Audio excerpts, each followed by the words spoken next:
به نام خدا، با عرض سلام خدمت همه شما عزیزان و زبان آموزان. فرامرزی هستم.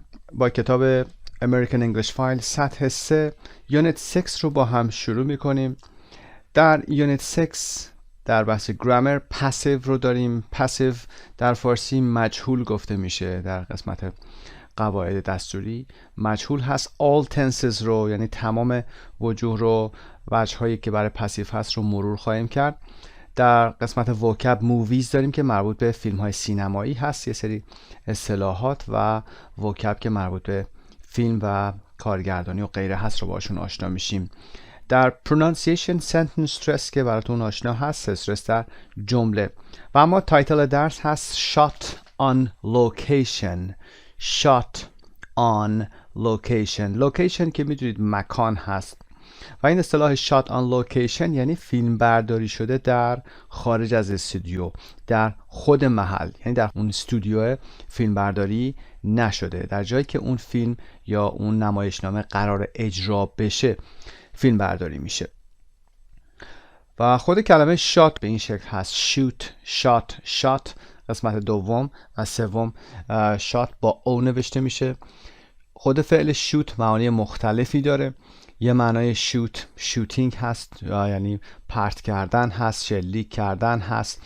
و یه معنای شوت هم فیلم برداری کردن هست. به عنوان مثال میگیم to shoot a movie، to shoot a movie or to film، یعنی فیلم برداری کردن. یه جایی هم شوت رو میگن یعنی حرف بزن، بگو. در امریکایی هست اصطلاحی هست میگن go on shoot، یعنی حرفتو بزن. به این شکل shot on location شده filmed in a real place not in a studio. در قسمت حبابی where was the movie shot. where was the movie shot این یک ساختار پسیو هست. فیلم کجا فیلم برداری شد، یعنی اون فیلمی که ساخته شد کجا فیلم برداری شد. was shot. shot کشته شدن، تیر خوردن هم معنا میده اگر بر بحث تیراندازی باشه. پاسخ میشنویم I think it was shot in New York. فکر میکنم در نیویورک فیلم برداری شده. was shot again as a passive form. گذشته ساده هست، فیلم برداری شد. بریم قسمت one reading. Look at the photos with the article. Do they remind you of any movies or TV series that you have seen? خب به تصاویر نگاه بکنید که آرتیکل های هم روش اومده. آیا اونا شما را به یاد فیلم و یا سریال های تلویزیونی که شما دیدید میندازن؟ Any movies or TV series. Remind you of. Remind you of خودش یه اکسپرشنی هست. Remind somebody of something.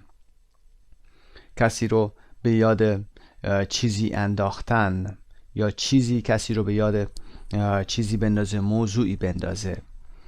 خب میتونید به تصاویر نگاه کنید و پاسخ بدید و به عنوان مثال بگید for example the Harry Potter films in England and Braveheart in Scotland for example.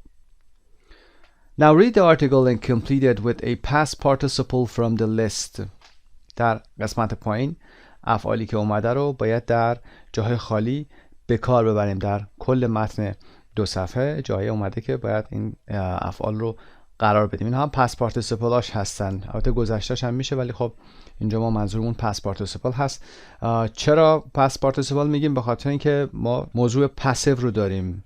پسیو هم که میرید به چه شکلی ساخته میشه، به این موضوع هم میپردازیم. اما نگاهی به فهرست این کلمات داشته باشیم: based، designed، inhabited، inspired، owned، photographed، transformed و used و در انتها welcomed. وبسایت مجموعه زبان ایرانی. بریم با هم سراغ متن اول. You're standing in the place where. شما جایی وایستادید که در اون You're standing in the place where به این معنا هست. خب ادامه داره. A. Highclere Castle near Newbury in Berkshire, UK. هایکلر کاسل هست. کاسل به معنای قلعه هست. قلعه های بزرگ قدیمی رو کاسل میگفتن. نیر در نزدیکی نیوبری این برکشیر. برکشیر یک کانتی هست در قسمت جنوب انگلستان، یک ناحیه‌ای هست در قسمت جنوبی انگلستان. UK که میدونید United Kingdom هست. The castle has been owned by the Carnarvon family since 1679 and the Earl and Countess Carnarvon currently live there. The castle حرف تعریف گذاشته، یعنی این کسلی که داریم در موردش صحبت میکنیم، هایکلر کاسل has been owned، یعنی مالکیتش بوده توسط چه کسی؟ کارنارون فامیلی بوده، خانواده کارنارون مالک این کاسل بودن از since 1679، از سال 1679. سال رو به این شکل میخونیم. And the Earl and Countess، Earl و Countess لقب اشرافی هست. Earl به آقا گفته میشه و Countess همونطور که میدونید ESS داره به خانوم گفته میشه که فامیلی نیمشون هم کارنارون بوده. Currently live there یعنی در حال حاضر در اونجا زندگی میکنن. Live there. In 2010 movie director Julian Fellows, a close friend of the family, was planning a new TV series about an aristocratic family and their servants during the early 20th century. در سال 2010 کارگردان سینمایی به اسم جولیان فیلوز که یکی از دوستان نزدیک این خانواده هست، a close friend of the family، فامیلی کارنارون هست و was planning a new TV series، داشته یک سریال جدیدی رو برنامه ریزی میکرده، طرحریزی میکرده در مورد یک خانواده aristocratic یعنی اشرافی. aristocracy کراسی که در انتها میاد به معنای حکومت هست، مثل دیموکراسی. دیمو به معنای people هست، دیموکراسی یعنی حکومت مردم. aristocracy به معنای حکومت اشراف و اغنیا هست. aristocratic family هم که یک خانواده اشرافی هستن و their servants که خدمتکاراشون هستن در طول اوایل قرن 20م. the early 20th century یعنی اوایل. late اگر باشه میشه اواخر. While he was staying at Highclere Castle, he realized that it would be the perfect place to set his historical drama, and the castle was transformed into Downton Abbey, the home of the fictional Crawley family. While he was staying، در طول زمانی که he was staying همین آقای جولیان هست، زمانی که در هایکلر کاسل اقامت داشت، متوجه شد he realized، استرس رو روی بذارید، he realized that، متوجه شد که it would be the perfect place، میتونه مکان مناسبی باشه to set his historical drama، که نمایش یا ماجرای تاریخی خودش رو اونجا اجرا کنه. to set. And the castle was transformed یعنی تبدیل شد، مبدل شدن، تبدیل شدن. اما the castle was transformed این یک حالت پسیو هست، مجهول هست. به چه چیزی تبدیل شد؟ به داونتون ابی که اون اسم اون مکانی بوده که در فیلم باید می آمده.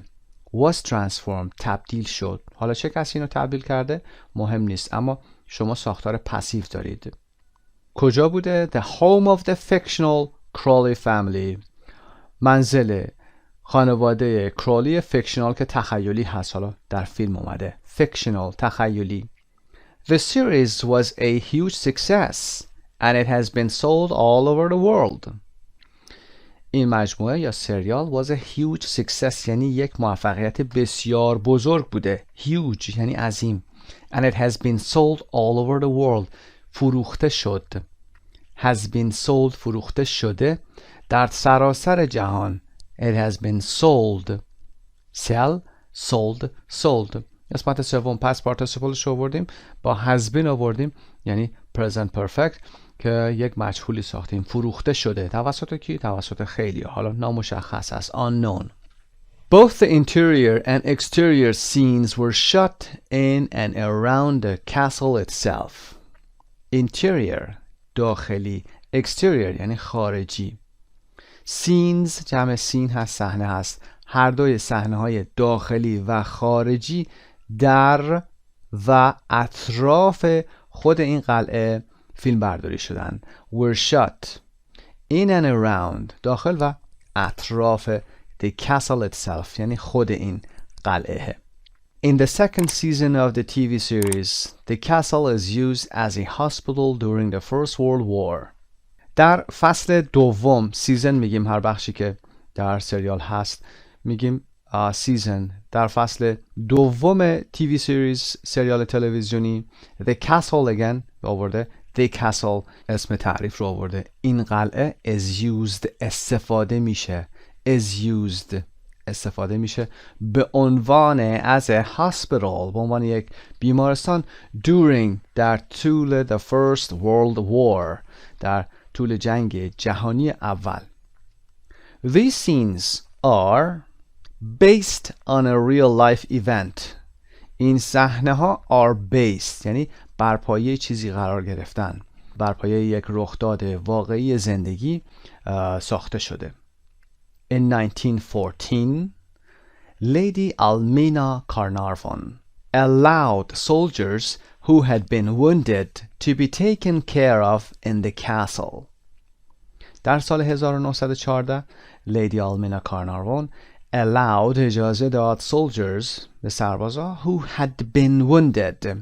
ضمیر موصولی سربازا، کدوم سربازا؟ who had been wounded که زخمی شده بودن. had been wounded. had been برمیگرده به گذشته، ماضی بعید، یعنی قبل از اینکه این خانم اجازه بده این کار زخمی شدن صورت گرفته. در درس‌های 4 یا 5 صحبت کردیم در مورد گذشته بعید یا past perfect. had been wounded حالت پسیو گذشته بعید هست. to be taken care of که ازشون مراقبت بشه. to be taken care of اینجا هم حالتش پسیو داره. to be taken care of in the castle در خود قلعه ازشون نگهداری بشه، مراقبت بشه. Go there. Highclere Castle and gardens are open to the public during the Easter holidays and during the summer from July to September. Highclere Castle و باغهاش and gardens are open یعنی آزاد هست. To the public برای عموم آزاد هست. During the Easter holiday در طول تعطیلات ایستر که عید پاک هست و در طول تابستان از ماه جولای تا سپتامبر باز هست برای عموم. جولای و سپتامبر رو ببینید که ماه هستن و با کپیتال لتر شروع میشن. It is also open on many Sundays and holidays from 10:30 a.m. to 6 p.m. همچنین این مکانها در بسیاری از یک شنبه ها و تعطیلات از ساعت 10 صبح تا 6 بعد از ظهر باز هستند. Visit the Egyptian gallery, which contains many objects brought back from his travels by Lady Almena's husband, the 5th Earl of Carnarvon, who famously discovered the tomb of the young pharaoh Tutankhamun. از گالری مصر هم دیدن کنید. Visit the Egyptian. Egypt کشورش هست. Egypt و Egyptian nationality هست یا صفت هست که اینجا اومده برای Egypt و گالری مصر هست که which contains که حاوی بسیاری از اشیا objects brought back آورده شده از his travels by Lady Almena's husband که یعنی شوهر لیدی آلمینا اینها رو از سفرهاش آورده که the 5th Earl of Carnarvon هم بوده. 5th Earl یعنی Earl پنجم کارناروان. Earl هم که گفتم خدمتون در بالا یک مقام اشرافی هست در بریتانیا. who famously دوباره ضمیر موصولی میاره در مورد همین earl میگه که به شکلی عالی famously or remarkably discovered کشف کرد the tomb of the young tomb مقبره هست، قبر هست. the young pharaoh که فارو به شاههای مصر میگفتن، ما فارسی میگیم فرعون، در انگلیسی میگیم فارو و اسمش هم که توتانخامون بوده. میره قبر فرعون جوان توتانخامون رو کشف میکنه. آدرس سایت رو هم که در پایین آورده. میره متن بعدی. Part B. Cortlandt Alley, New York City, USA. In Hollywood's version of New York City, the giant metropolis is full of secret alleys where crimes take place and criminals are chased by the police.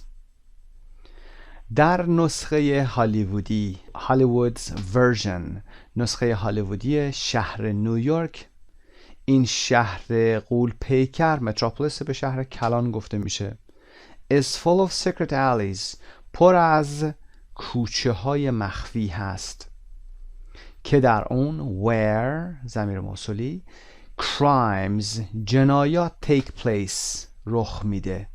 take place یعنی happens، رخ میده.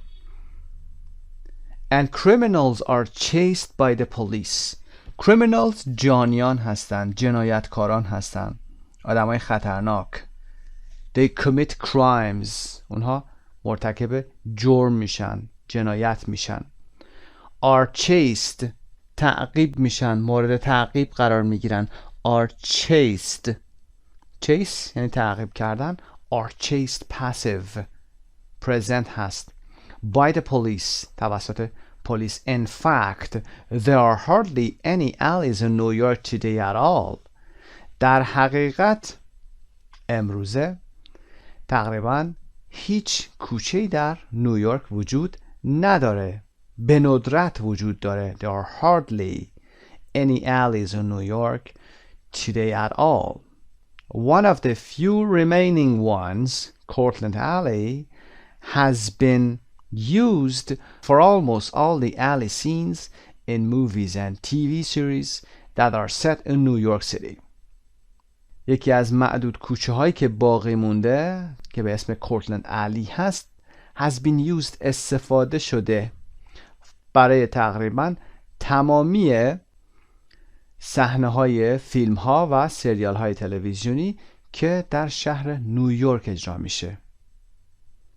Movies with scenes that were shot there include Crocodile Dundee and Men in Black 3 and TV series like Blue Bloods, Boardwalk Empire, NYPD Blue and Law and Order. فیلم هایی با صحنه هایی که در اونجا شات شدن یعنی فیلم برداری شدن شامل کراکودایل داندی، Men in Black 3 هست و سریال های تلویزیونی مثل Blue Bloods هستن و Boardwalk Empire و NYPD که مخفف نیویورک پلیس دیپارتمنت هست. اینو دقت داشته باشید، نیویورک پلیس دیپارتمنت به اون گفته میشه NYPD. اسم شهر اول میاد و PD پشتش میاد میشه اداره پلیس. مثلا LAPD یعنی پلیس لس آنجلس، پلیس دیپارتمنت، اداره پلیس لس آنجلس. و Law and Order که میدونید. Thousands of tourists want to be photographed in Cortlandt Alley. tourist گردشگران، هزاران گردشگر میخوان که در کورتلند علی ازشون عکس گرفته بشه. They want to be photographed. To be photographed ازشون عکس گرفته بشه. Thousands هزاران. It is on the edge of Chinatown in Manhattan between Franklin Street and Canal Street. کورتلند علی در حاشیه چایناتاون قرار گرفته در منهتن بین خیابون فرانکلین و Canal Street. In fact, it is a perfectly safe place to visit. در حقیقت این یک مکان خیلی امن هست برای دیدن، یعنی مثل گذشته کرایم در اون وجود نداره. In real life, it is not inhabited by gangsters, but is the home for perfectly respectable businesses such as the New York Table Tennis Federation Training Center. در زندگی واقعی یعنی در شکل واقعی که الان وجود داره it is not inhabited. inhabited در past participle inhabit هست یعنی سکنا داشتن، اسکان داشتن. این منطقه توسط گانگسترها اشغال نشده یا اسکان ندارن، بلکه مکانی هست برای تجارت های ریسپکتبل یعنی خیلی محترمی مثل نیویورک تیبل تنیس فدریشن که مرکز آموزش فدراسیون تنیس روی میز نیویورک هست. خب این قسمت به پایان میرسه، میریم قسمت بعد، صفحه بعد، پیج 55 کاسا لوما. Page 55, C. Casa Loma, Toronto, Canada. This Gothic revival-style building with a spectacular tower was designed by Canadian architect E.J. Lennox. این ساختمون سبک معماری قرون وسطا with a spectacular tower با یک برج دیدنی. spectacular یعنی دیدنی. For example, a spectacular scene. یک صحنه با شکوه یا دیدنی. was designed پاسیو هست به معنای طراحی شد.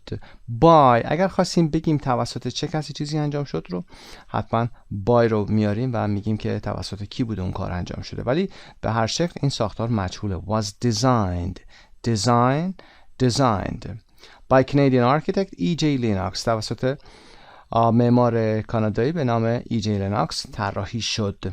The original owner, Sir Henry Mill-Pellet, spent $3.5 million and hired 300 workers to construct the building.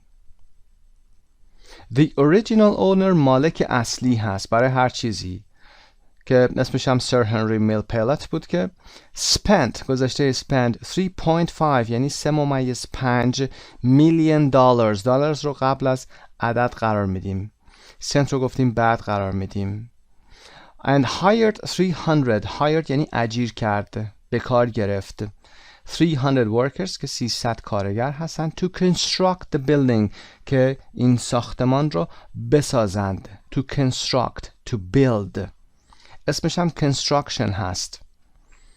After 3 years the castle was finally completed in 1914.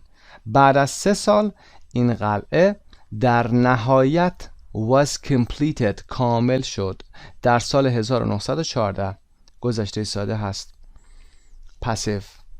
Unfortunately in 1933 the city of Toronto seized Casa Loma from Pellet for non-payment of taxes.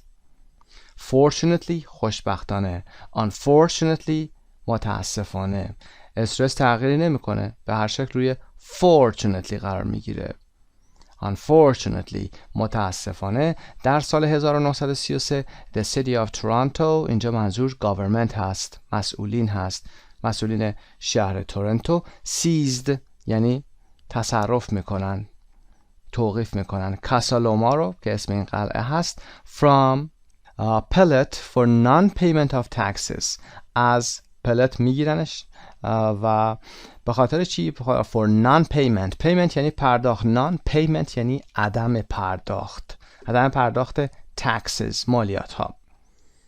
After several years of neglect, the castle was scheduled for demolition, but it was saved by the Kiwanis Club, a service club that helps the homeless, the hungry, and other disadvantaged people. بعد از چندین سال neglect یعنی بی‌توجهی. The castle was scheduled for demolition. برنامه ریزی شد که این کاسل یا قلعه برای تخریب کارش صورت بگیره. For demolition یعنی تخریب. Demolition unit for example in the army اون واحد تخریب هست، تخریب چی ها. But it was saved by the Kiwanis Club. اما توسط Kiwanis Club که یک کلوب هست یا باشگاه هست save شد، حفظ شد. was saved و توضیح میده، یه دشت میذاره و توضیح میده که یه سرویس کلابی هست که یعنی کلوب خدماتی هست که helps the homeless. اینجا the homeless یعنی بی خانمان ها. the homeless قبل از homeless they آوردیم و منظورمون جمع هست. the homeless بی خانمان ها. the hungry یعنی گرسنگان، اونهایی که گرسنه هستن. and other disadvantaged people. advantaged و disadvantaged داریم. disadvantaged people کسانی هستن که deprive شدن از حقوقشون، یعنی محرومین و دیگر محرومین. The club still holds meetings there today.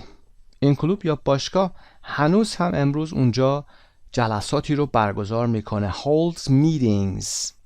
During World War II, equipment designed to find underwater enemy boats was made in the castle.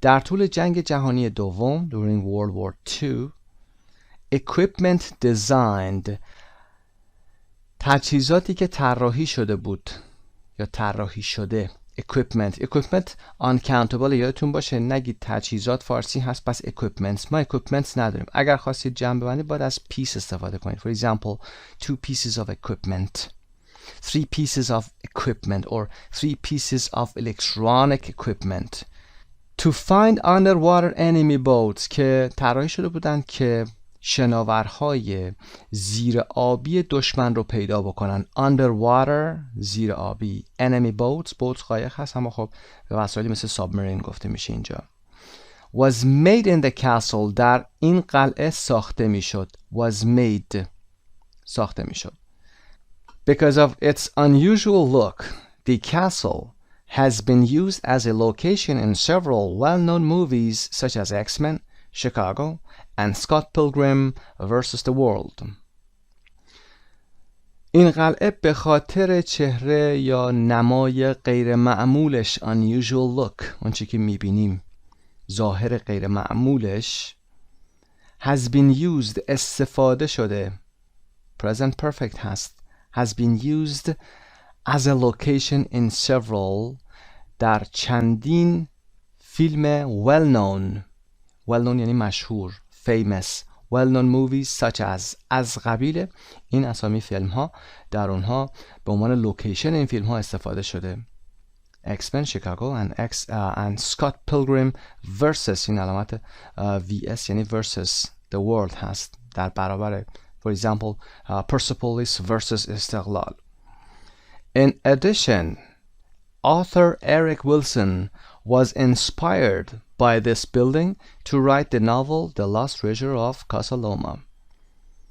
علاوه بر این in addition میخواید چیزی رو اضافه بکنید علاوه بر این اریک ویلسون author یعنی نویسنده was inspired یعنی الهام گرفت inspiration الهام by this building توسط این ساختمون این قلعه to write the novel که یک ناولی رو بنویسه رمانی رو بنویسه به اسم The Lost Treasure of Casaloma گنج گمشده کاسالوما خب میرم قسمت بعد go there visitors are welcome throughout the year visitors بازدید کنندگان هستند بازدید کنندگان در طول سال پذیرایی میشن یا پذیرفته میشن throughout the year یه سره نوشته میشه خونده میشه throughout یک سره در طول سال در کل سال however some areas of the castle may be closed to the public due to pre-booked functions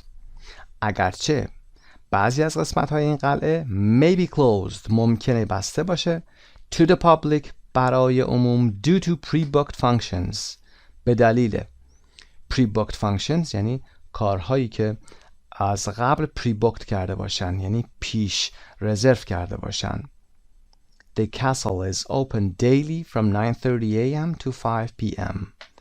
قلعه به صورت روزانه باز هست از ساعت 9 صبح تا 5 بعد از 9:30 صبح تا 5 بعد از ظهر. It is closed یا it's closed on December 25th Christmas Day. در روز 25 دسامبر که روز تولد مسیح هست این قلعه بسته هست. دقت داشته باشید closed و open. The shop is open.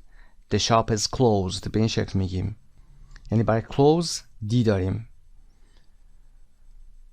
Guided garden tours are available from May through October. Guided garden tours تورهایی هستن که از اون باغ اون کسل برای اون باغ اون کسل انجام میشه اما راهنما داره. Guided tour هستن در دسترس هستن from May through October از ماه می تا ماه اکتبر. Through اینجا یعنی to from May to October و یا through October. ببینم که آدرس خود کاسالوما هست آدرس سایتشه. میریم قسمت بعد Part C. Part C, read the article again. Answer the questions with A for Highclere Castle, B. Corton Alley, or C. Casaloma. خب برای انجام این قسمت دوباره 1 دقیقه برای خوندن هر متن لطفاً وقت بذارید. برگردید، یعنی متن A, B, C هر کدوم رو توی 1 دقیقه بخونید و بعد بیایید قسمت‌های پایین رو تکمیل بکنید. A رو برای هایکلر کاسل میذارید، B رو برای کورتلند الی میذارید و C رو که متن سوم هست برای کاسلوما قرار میدید. میتونید ویدیو رو پاس کنید، این کار رو انجام بدید و اینکه با هم بریم سراغ این تمرین. Which place؟ کدوم مکان؟ Number 1 is not really as it seems in movies. کدوم مکان واقعا اونطوری که در فیلم ها به نظر میرسه نیست. B. کورتلند الی. 2 has a permanent exhibition there. Exhibition نمایشگاه هست. A permanent exhibition not temporarily. موقت نیست. is for a long time. همیشگی هست. یک نمایشگاه همیشگی داره اونجا.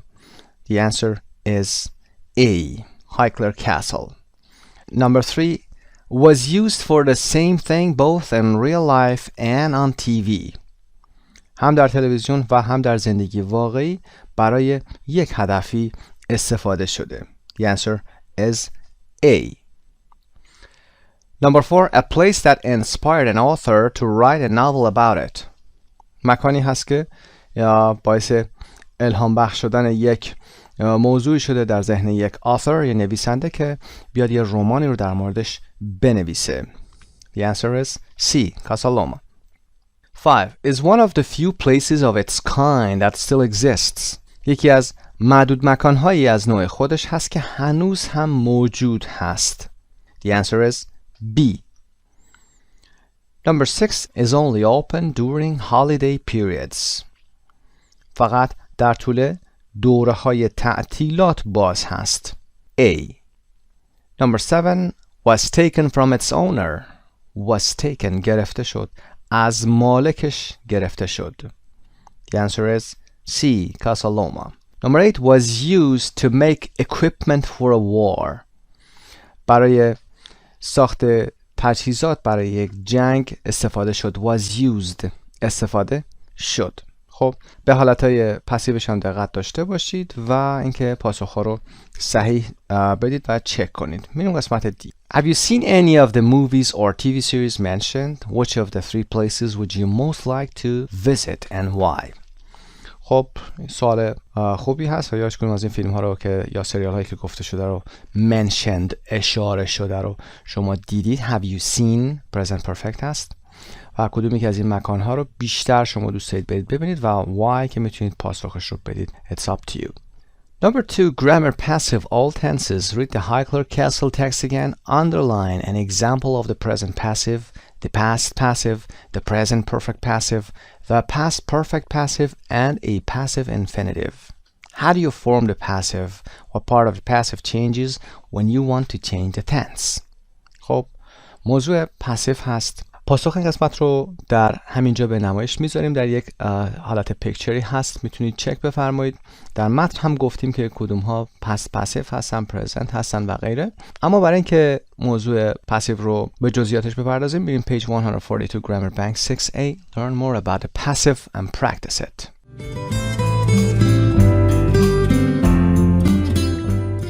در قسمت گرامر هستیم. Unit 6A the passive B plus past participle. ساختار ساده پاسیو رو نشون میده. فعل to be هست و قسمت سوم فعل. مثال ها رو با هم میخونیم تا مقداری بیشتر آشنا بشیم. ترجمه فارسیش رو هم میگیم که برامون جا بیفته. A lot of movies are shot on location. فیلم های زیادی در صحنه فیلم برداری میشه، یعنی در مکان فیلم برداری میشه. Are shot فیلم برداری میشه. Shoot shot.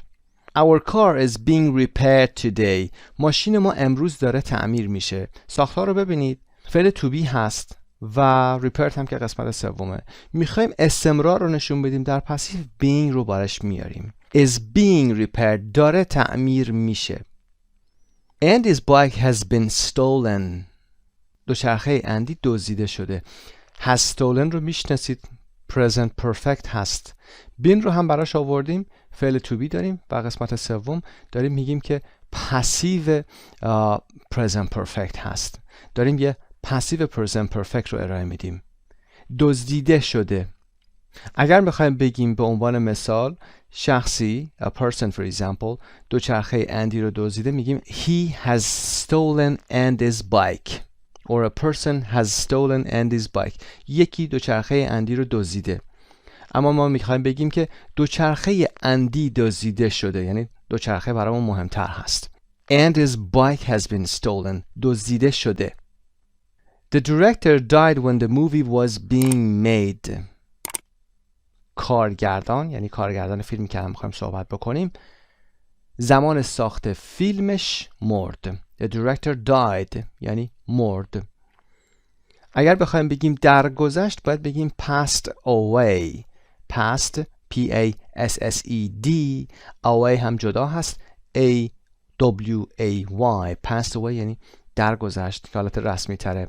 When the movie was being made گفتیم being رو در قسمت بالا وقتی میخوایم استمرار رو نشون بدیم از being استفاده میکنیم. is being was being فرقشون چی هست؟ is یعنی داره انجام میشه، was یعنی داشت میشد. حالا به فعل بعدیش بستگی داره. was being made داشت ساخته میشد. was being repaired اگر میخواید مثال بیشتر بزنید داشت تعمیر میشد.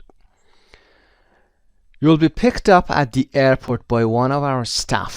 Staff یعنی کارکنان. By one of our staff یعنی توسط یکی از کارکنان ما.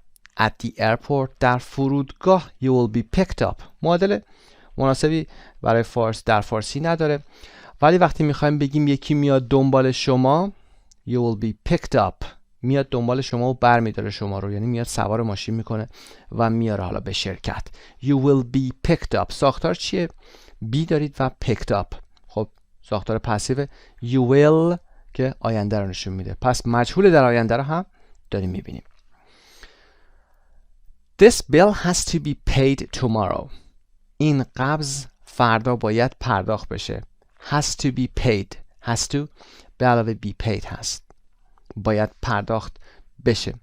و اما قسمت دوم Batman Begins was directed by Christopher Nolan. Batman Begins was directed کارگردانی شد، اسم این فیلم هست، کارگردانی شد توسط کریستوفر نولان. خب در ادامه در بحث گرامر در بحث توضیحات و رولز میگیم که تفاوت شماره 2 با شماره 1 یا مثالهای شماره 1 چی هست. Number 1. We often use the passive when it is not said, known or important who does an action. وقتی که مهم نیست، نمیدونیم یا گفته نمیشه که چه کسی یک فعالیتی رو انجام میده یا اون کار اصلی اون فعل جمله ما رو انجام میده از ساختار پسیو استفاده میکنیم.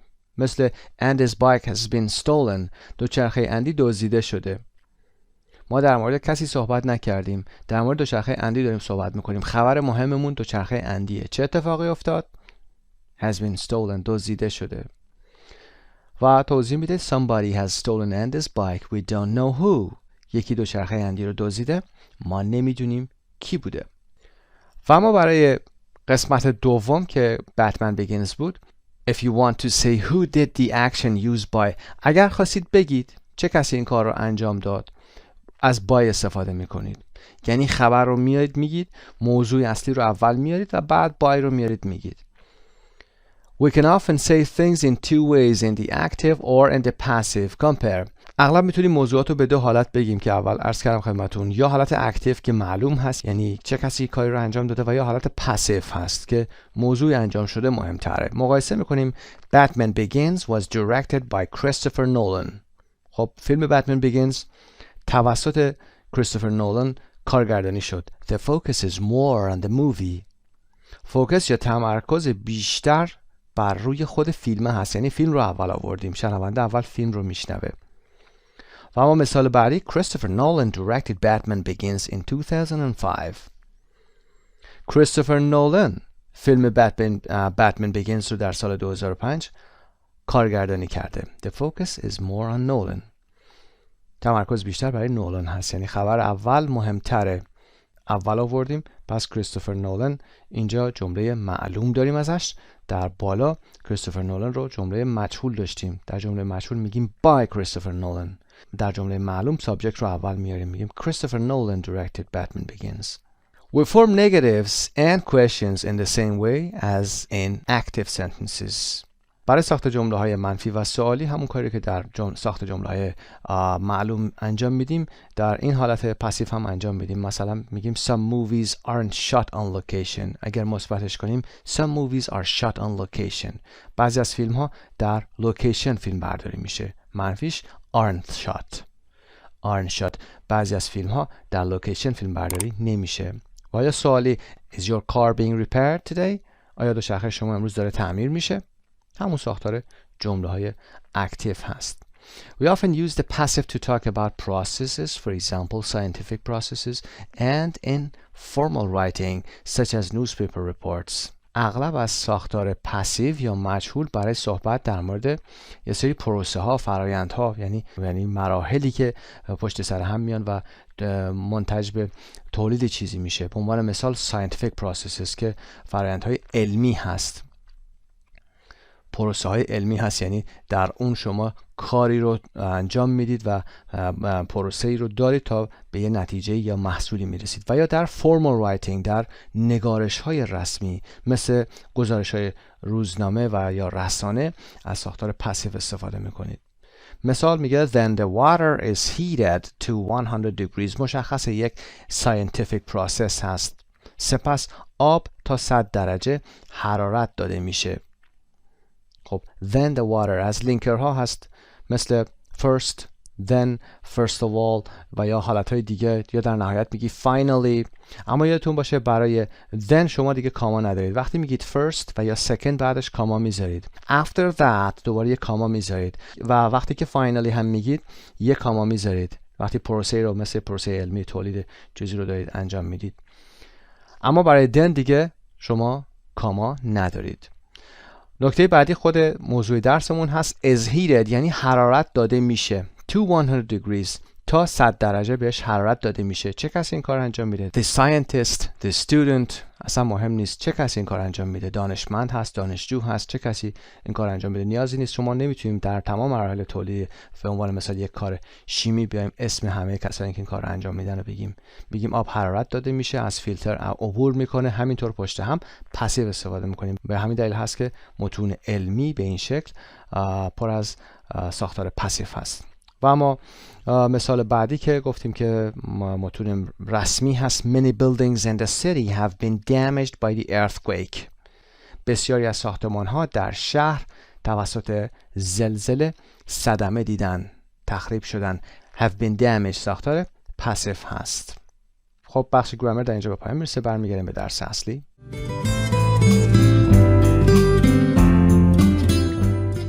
Part 3 Pronunciation Sentence Stress 3.32 Listen and write the stress words in the large pink rectangles. Rectangle مستطیل هست. چهارگوش هایی که به این شکل میبینید هست large pink rectangles.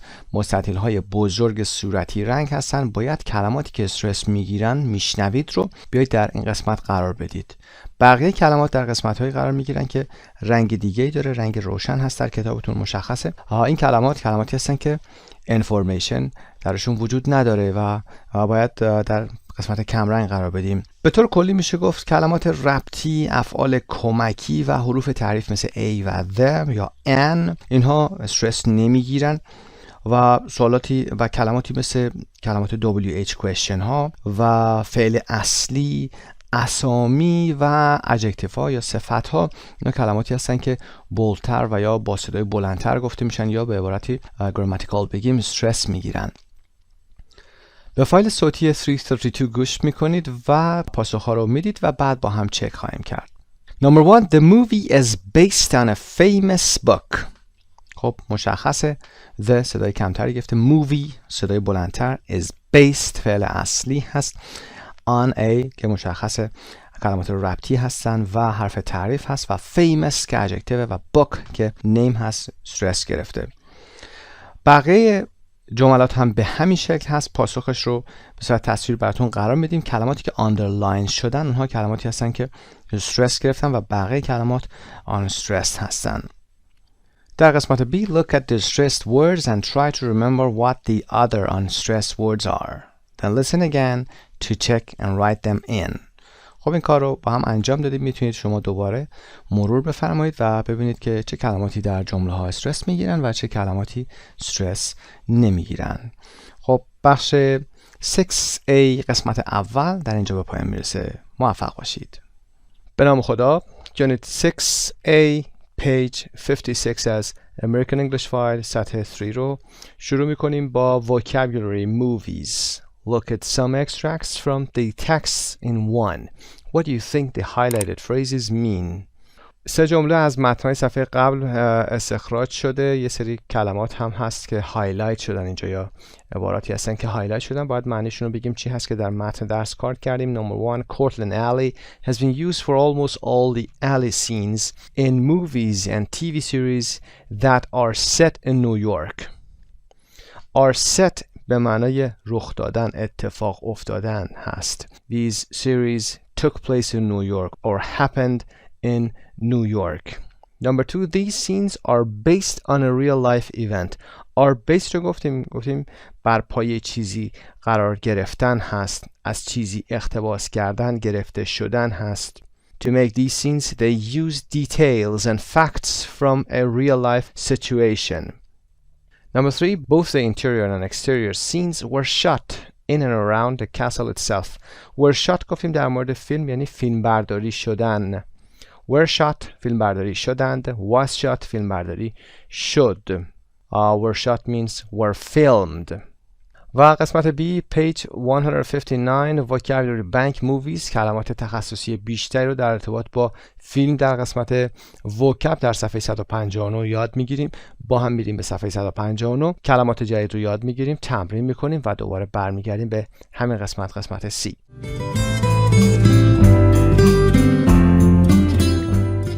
در پیج 159 هستیم movies, kinds of movies. Match the photos with the kinds of movies. تصاویر رو با انواع فیلم ها مچ میکنیم. بریم قسمت پایین. خب همینطوری که این قسمت رو انجام میدیم قسمت C رو هم به همراهش انجام میدیم. Think of a famous movie for each kind. انواع فیلم ها رو میخوایم ببینیم، انواع مووی رو که چه نوع مووی های وجود داره و برای هر کدوم هم یه مثال میزنیم. First one is an action movie. an action movie فیلم های هستن که اکشن هستن، میدونید به چه شکلی، مثل Taken. Number 5 هست. و an animated movie.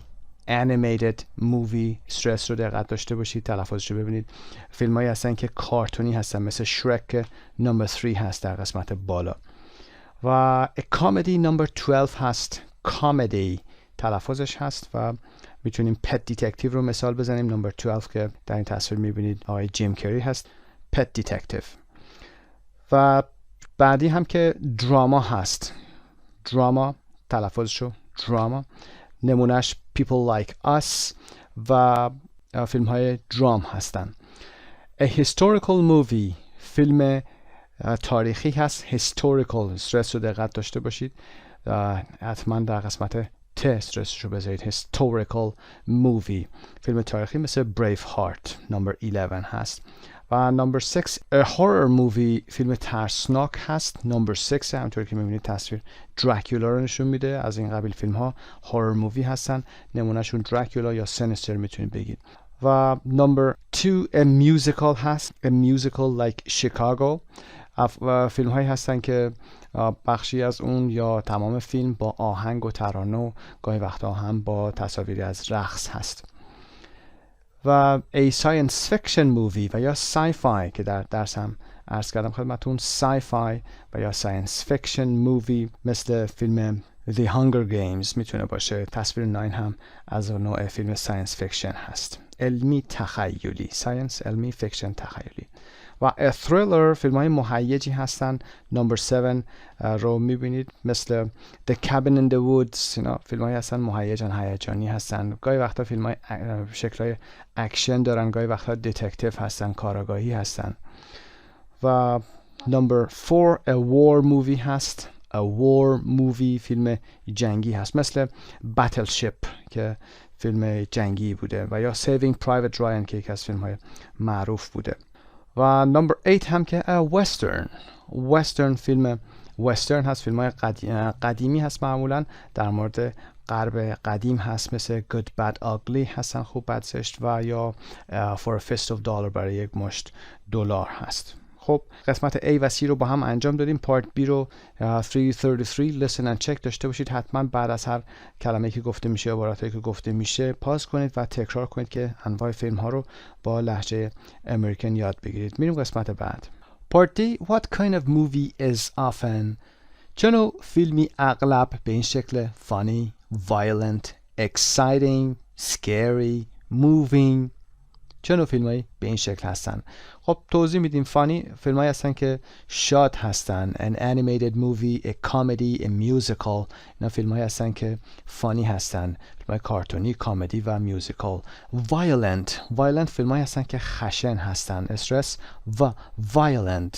An action movie, a historical movie, a horror movie, a thriller, a war movie, a western can be violent. فیلم هایی هستن که در اونها violence استفاده میشه، خشونت استفاده میشه. و exciting فیلم هایی هستن که هیجانی هستن، مثل an action movie, a horror movie, a science fiction movie, a thriller, a war movie و یا a western exciting هم هستن. scary فیلم ترسناکه، مثل horror movie هست. an action movie, a horror movie, a thriller can be scary.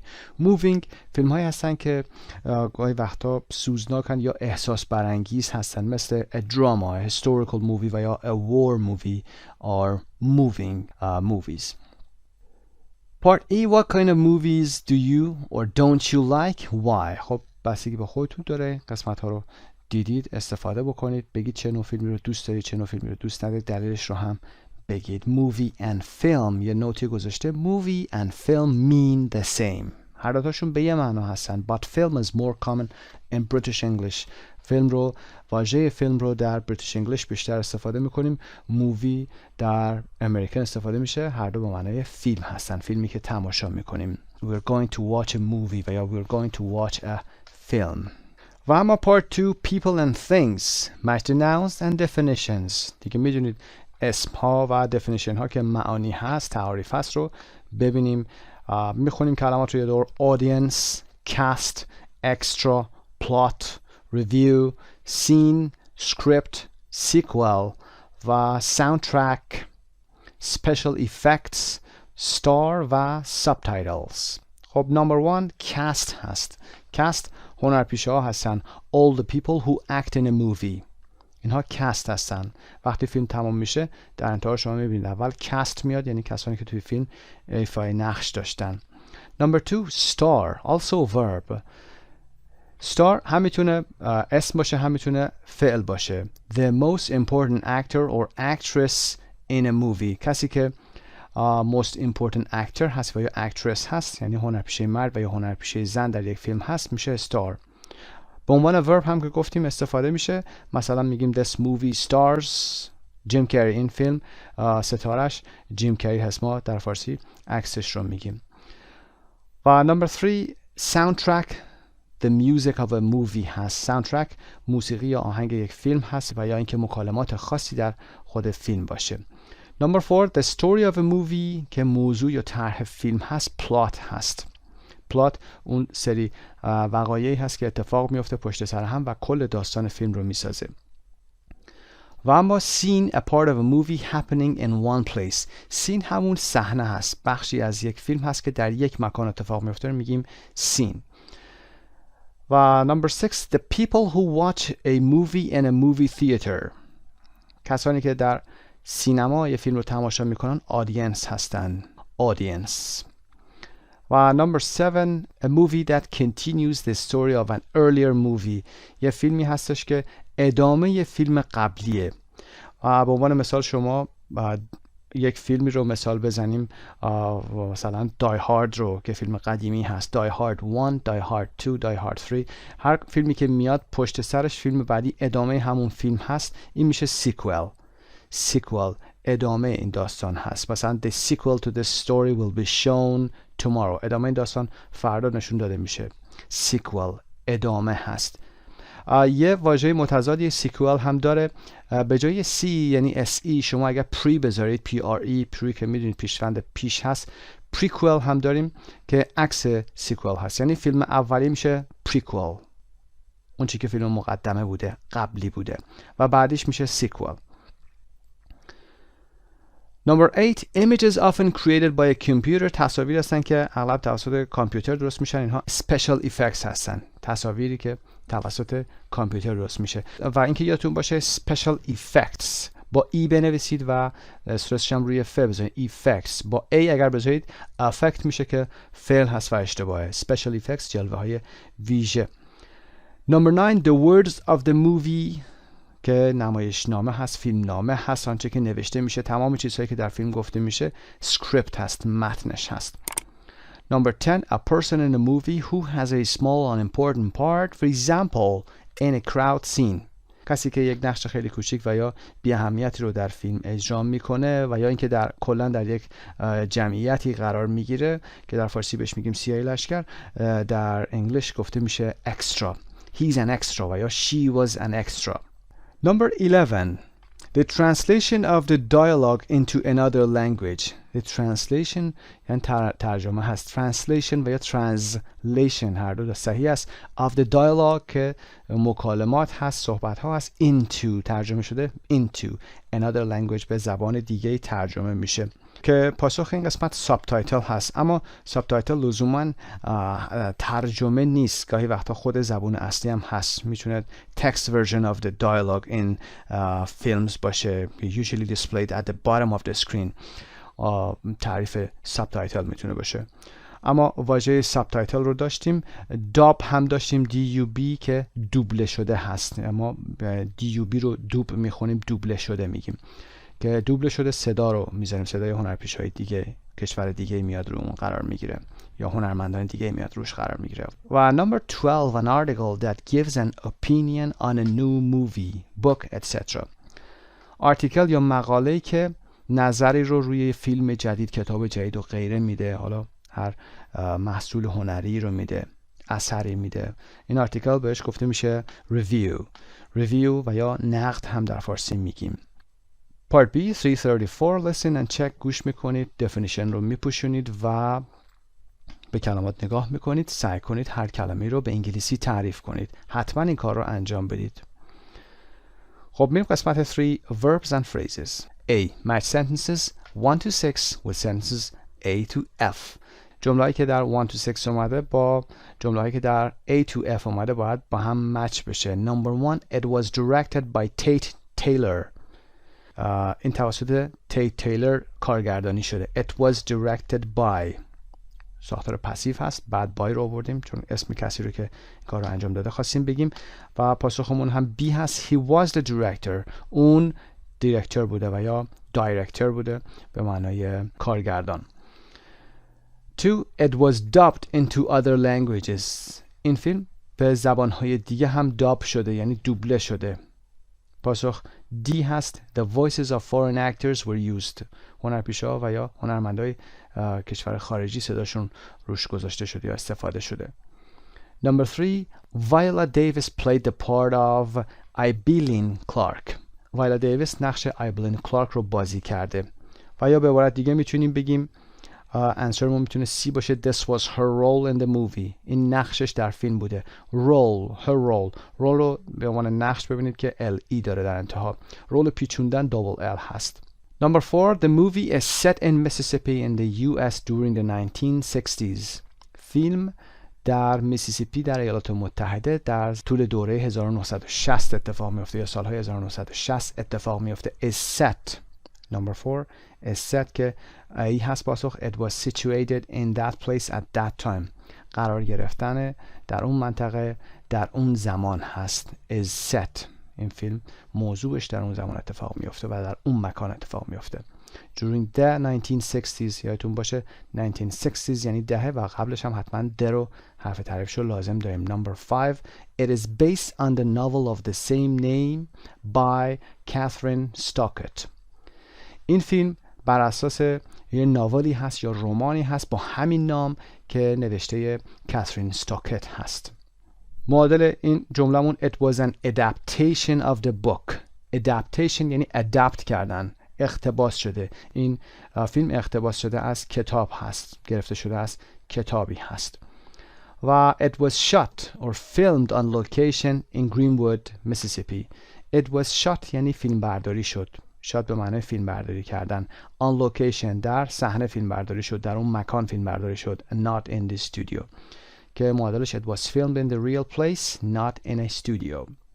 و اما نوت بعدی beyond being shown on TV. میخوایم بگیم تلویزیون امشب چی داره؟ میگیم what's on TV tonight. What's on TV tonight. What's on یعنی چه برنامه تلویزیونی هست. بیا تلویزیون چه برنامه‌ای داره. اگر بخواید بگید روی تلویزیون چی هست، باید بگید what's on the TV. روی تلویزیون چی قرار گرفته. خب 335 listen and check that. Cover 1 to 6 and look at A to F. Remember 1 to 6. خب میتونید این دو طرف رو انجام بدید، یعنی 1 to 6 رو بپوشونید و A to F رو ببینید چی بوده و یا همینطور عکسش این کار رو انجام بدید. سعی کنید که این جملات رو حفظ بکنید و برای خودتون توضیح بدید، استفاده بکنید از A to F. خب برمیگردیم با هم به درس اصلیمون. وبسایت مجموعه زبان ایرانی.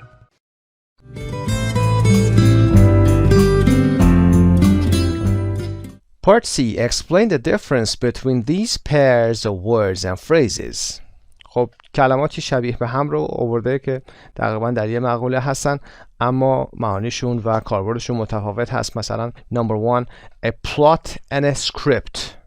A plot and a script, they're different. The series of events that form the story of a movie or a film is a plot.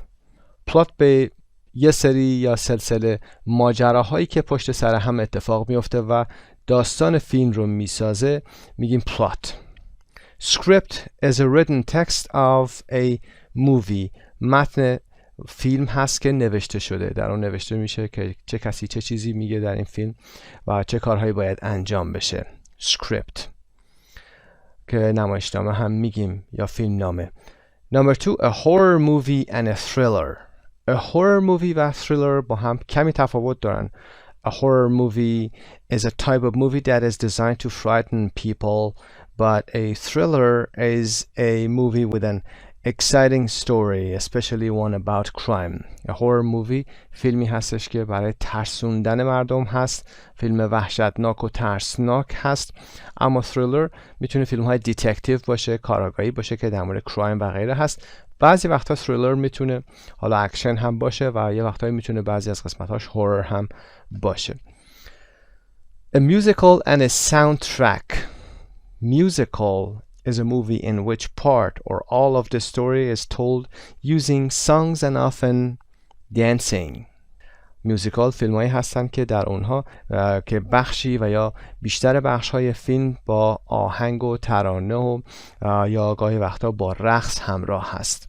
و ساوندترک هم که some of the music and sometimes some speech from a movie or musical that is on CD and you can buy it on the internet.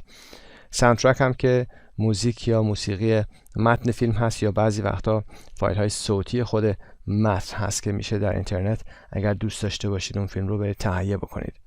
Number 4 the main cast and the extras. The main cast. Who are the main cast? The main cast are the most important people who act in a movie. For example, the stars of the movie. هنرپیشه‌های نقش اصلی هستن.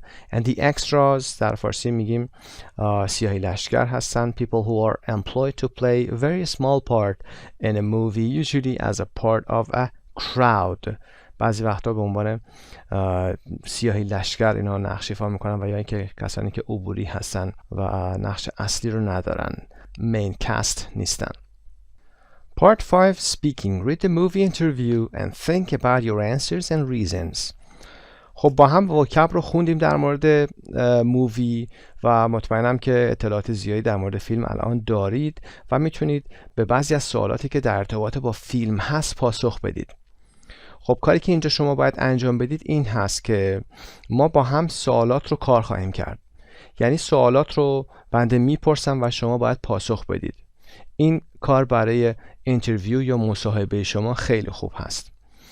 شما کتاب رو باید ببندید یا به متن نگاه نکنید و ویدیو رو هم اگر میشه طوری استفاده بکنید که به خود متن روی مانیتور نگاه نکنید و فقط به صدای بنده گوش کنید. بعد از هر سوال که یه مکسی میکنم یا میگم حالا انسر کنید، شما اونجا پاس کنید، به سوال بنده به انگلیسی پاسخ بدید و بعد که سوالتون رو پاسخ دادید ادامه بدید، یعنی دوباره پلی کنید و سوال بعدی از شما پرسیده بشه. این کار برای اسپیکینگتون بسیار عالی هست. در غیر صورت میتونید کلا فیلم رو پخش کنید و یا از روی متن بخونید، اما این کار به شما کمک چندانی نخواهد کرد چون کار ما در این قسمت سپیکینگ هست و شما باید بتونید پاسخ بدید.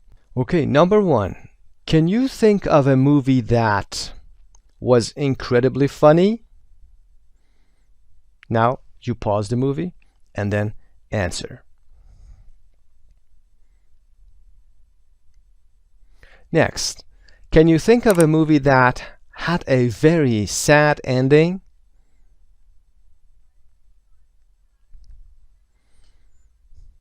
Next, can you think of a movie that puts you to sleep? Next question, can you think of a movie that made you feel good?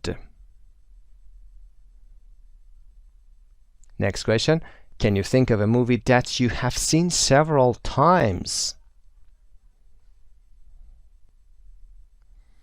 Next question, can you think of a movie that made you buy the soundtrack? خب حتما به این سوالات تونستید پاسخ بدید.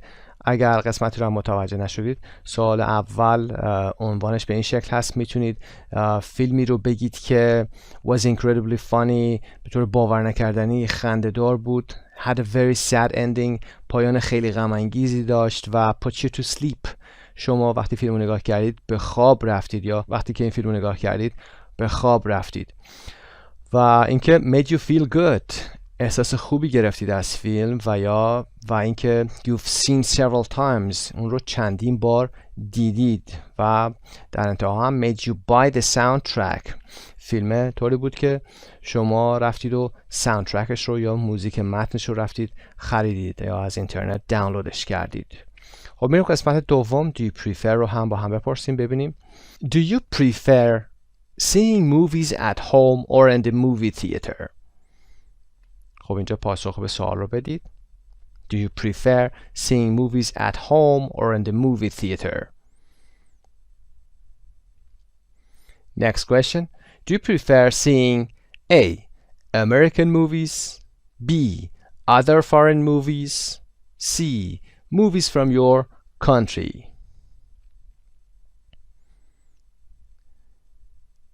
Next question.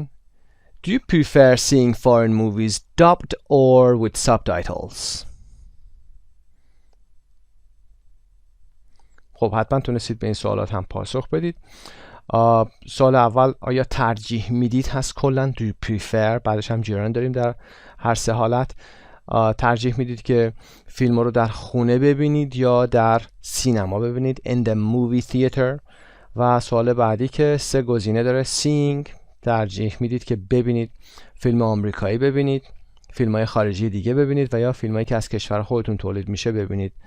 و سوال آخر هم فیلم های خارجی رو که دوبله شدن ببینید یا با زیرنویس ببینید. dubbed گفتیم که در قسمت وکب فیلم هایی هستن که از صدای هنرپیشه های زبان دوم استفاده شده یا زبان دیگه استفاده شده، هنرپیشه های اصلی نیستن. سابتایتل رو هم گفتیم عنوان زیرنویس هست. بریم قسمت 3. Tell me about a really good movie you've seen this year. در مورد یه فیلم خیلی خوب به من بگو که امسال دیدید. You've seen this year. خب به سوالات پایین به ترتیب پاسخ بدید لطفاً. What kind of movie is it? Pause and answer, please. Next question. Is it based on a book or on a real event? Next. Where and when is it set?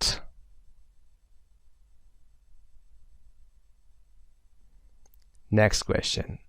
Who's in it? Who is it directed by? Next.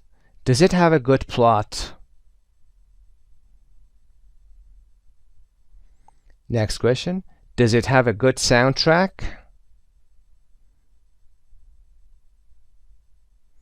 Why did you like it?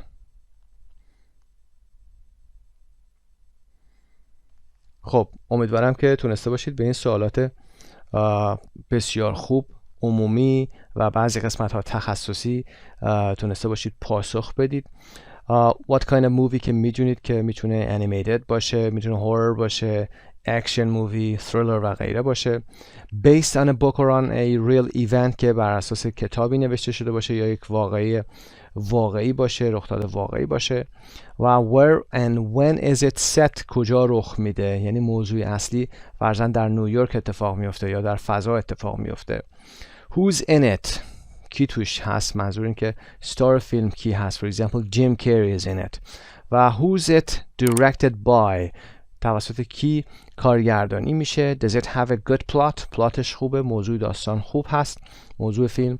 Does it have a good soundtrack ساوندترکش و یا موزیک متنش خوب هست. Why did you like it چرا از این فیلم خوشت اومد، که میتونید توضیح بدید که از این نوع فیلم خوشتون میاد و غیره. و اما part B in pairs interview each other. Ask for and give as much information as you can. Do you have similar tastes؟ این سوالات رو که در بالا آوردیم میتونید اگر با دوستان هستید و زبان میخونید از همدیگه بپرسید و در موردشون اطلاعات بیشتری بدید. ببینید که آیا سلایق شما هم شبیه به هم هست، علاقمندی هاتون یا سلایقتون. اینجا تیست به معنی سلیقه هست که جمعش رو هم آورده. خب این قسمت انجام شد. میریم با هم قسمت 6 Speaking and Listening. Look at the images from some famous movies. What kinds of movies are they? Have you seen any of them? What are they about? What do you think they have in common? خب اگر فیلم ها رو میشناسید که مطمئنم بیشتر از بنده این فیلم ها رو میشناسید. حالا بعضی از این فیلم ها قدیمی ممکنه باشه برای شما، مثل ایندیانا جونز و یا اکستراترستریال. فیلم ها رو ببینید و به این سوالات بتونید پاسخ بدید. یک پاسخ کلی در مورد این تصاویر میگیم که فیلم اول وار هورس دراما هست در مورد وار. ایندیانا جونز and the Temple of Doom یک فیلم اکشن هست. E.T. the Extraterrestrial is a drama and science fiction movie. sci-fi هم میگیم SCI و دوباره یه دش میذارید و FI که sci-fi مخفف ساینس فیکشن هست. فیلم بعدی ماینورتی ریپورت هست که یک فیلم اکشن، تhriller، سای-فای و یا همون ساینس فیکشن میتونه باشه. Catch Me If You Can هم که با لیوناردو دیکاپریو هست که اگر وقتی میپرسیم که who's in it میتونید بگید که لیوناردو دیکاپریو is in it or this movie stars لیوناردو. در این فیلم لیوناردو ستاره فیلم هست و موضوعش هم که دراما و کامدی هست. اگر اطلاعات بیشتری دارید در مورد فیلم میتونید با دوستتون صحبت کنید یا خودتون در مورد این فیلم، در مورد پلاتش و یا غیره صحبت کنید. اما اگر بخواید روش بیان فیلم و یا نقد فیلم رو یاد بگیرید، حتما در همین درس و در صفحه بعد در قسمت رایتینگ ما نحوه تعریف فیلم و آنچه که در فیلم اتفاق میفته، چه کسی رو کارگردانی میکنه، هنرپیشه نقش اول کی است و به چه شکل این فیلم تمام میشه، این رو حتما در قسمت رایتینگ با هم کار خواهیم کرد. بریم قسمت بعدی، page 57. Part B. Now look at some photos of Steven Spielberg and Dagmara Walkovich, who worked as an interpreter on one of his movies. In pairs, answer the questions. خب تصاویر بالا رو که ملاحظه می‌فرمایید مربوط به صحنه‌هایی از فیلم هست و قسمت پایین هم که استیون سپیلبرگ رو می‌بینید، کارگردان معروف، و خانومی که کنارش هم هست که داگمارا والکوویچ هست، اهل لهستان، که کار ترجمه رو برایشون در فرآیند فیلمسازی در لهستان انجام میداده. اگر میتونید به سوالات زیر پاسخ بدید و اگر نه که میریم قسمت C 3.36 رو گوش بکنیم و ادامه رو با هم داشته باشیم. اما سوالات به این شکل هست: Where do you think they are؟ فکر میکنید اونها کجا هستن؟ و number 2 Which Spielberg movie do you think was being made؟ فکر میکنید کدومی که از فیلم های اسپیلبرگ داشته ساخته میشده؟ was being made یه حالت پسیو هست، ing داره نشون میده که استمرار داره. What do you think Dagmara is doing in the photo on the right؟ On the right گفتیم در سمت راست. In the photo در تصویر سمت راست فکر میکنید که داگمارا داره چه کاری انجام میده؟ و do you think Dagmara found Spielberg easy to work with؟ فکر میکنید که برای داگمارا کار کردن با سپیلبرگ راحت بود؟ Do you think Dagmara found Spielberg easy to work with حرف اضافه است در انتها اومده با استرس بیشتری گفته میشه. خب مطمئنا پاسخ به این سوالات کمی سخت خواهد بود بدون اینکه به فایل صوتی گوش بکنیم و اطلاعات بیشتری بگیریم. میریم سراغ فایل 336. Listen to the first part of an interview with Dagmara and check your answers to B1 and 2. خب نکاتی که مورد نیاز هست در مورد این متن بدونیم در صفحه 127 میتونید مراجعه بکنید. 127 336 interviewer میگه So tell me how did you get involved in the movie? How did you get involved یعنی چطور درگیر این فیلم شدی؟ چطوری وارد این ماجرای این فیلم شدی کلا؟ و بعد در قسمت پایین میگه The film company set up their production office. set up اینجا به معنی راه اندازی کردن اون دفتر کارشون هست. shooting the film یعنی که فیلم برداری رو شروع کردن و کار فیلم برداری رو انجام دادن هست. preparing and translating documents and the script که آماده سازی و ترجمه مدارک و سناریو یا فیلمنامه فیلم هست. در قسمت پایین داگمارا میگه It was a complete coincidence. It was a complete coincidence یعنی که این کاملا تصادفی و اتفاقی بود. و فیلم کرو رو که در اینجا آورده کسانی هستن که در کل ساخت یک فیلم شرکت دارن. در قسمت انتهایی این صفحه مکالمه داگمارا هست که میگه I must have done a pretty good job though. اگرچه من باید کارم رو خوب انجام داده باشم. داره به این شکل میگه I must have done. کار کردیم must, can't و غیره رو در موردشون صحبت کردیم. I must have done یعنی که بایستی کارم رو خوب انجام داده باشم به خاطر اینکه soon afterwards به زودی بعد از اون Spielberg came up to me to thank me. میریم قسمت بعد. در این قسمت داگمارا میگه I was so stunned یعنی surprised شده بودم مثلا shocked شده بودم که I had to pinch myself to believe that it was or this was happening to me یعنی که باید خودم رو نشکون میگرفتم با دستام یک قسمت از بدنم فشار می آوردم نشکون میگرفتم ببینم که اصلا من بیدارم خواب نیست اینا همه دریم نیستش که واقعی است این چیزایی که در بر من اتفاق میفته. خب برمیگردیم به متن درس. We go back to part B. Question number 1. Where do you think they are? They are on a movie set in Poland. اونا روی صحنه فیلم برداری در پولند یا لهستان هستن. Poland. و number 2. Which Spielberg movie do you think was being made? کدومی که از فیلم‌های سپیلبرگ داشته ساخته می شده؟ Schindler's List was the name of the movie. اسم فیلم Schindler's List هست که در این قسمت گفتیم B1 and 2 رو پاسخ بدیم. میریم قسمت D. Listen again and mark the sentences true or false. میتونید به فایل صوتی فقط گوش کنید و سوالات پایین رو پاسخ بدید و اگر true هستن که true اگر false هستن مشخص کنید که چرا false شده. میریم قسمت 1. When the movie company came to Krakow, Dagmara was working as a teacher? False. No, she was a student there. Number 2. She got a part-time job doing translations for them. یه کار پاره وقت ازشون گرفته بود که کارهای ترجمه رو براشون انجام بده. Translating و یا translating. True. Number 3. There was party at the hotel to celebrate Spielberg's birthday. مهمانی که در هتل گرفته شده بود برای جشن تولد سپیلبرگ بود. False. The party was for all the actors and the movie crew. مهمانی برای همه هنرپیشه ها و کسانی که کارهای فیلمسازی رو انجام میدادن بود. Number 4. When she arrived, she was asked to interpret Spielberg's speech because the interpreter was late. وقتی که اون رسید یعنی داگمارا رسید ازش خواسته شد که سخنرانی اسپیلبرگ رو ترجمه کنه به خاطر اینکه اون مترجم دیر کرده بوده. False. The interpreter couldn't come or the other interpreter couldn't come and then they asked Dagmara to translate Spielberg's speech. Speech هم که میدونید سخنرانی هست یا نطق هست. Number 5. Spielberg was very happy with the way she had done her job. اسپیلبرگ از روش انجام کار داگمارا خیلی خوشش آمد. was very happy with the way، به طریقی که she had done her job. had done past perfect هست. زمان خوشحالی اسپیلبرگ چه زمانی بوده؟ زمان گذشته ساده. کاری که داگمارا انجام داده بود قبل از خوشحالی اسپیلبرگ بوده. پس past perfect رو اینجا میاریم. she had done her job. بله.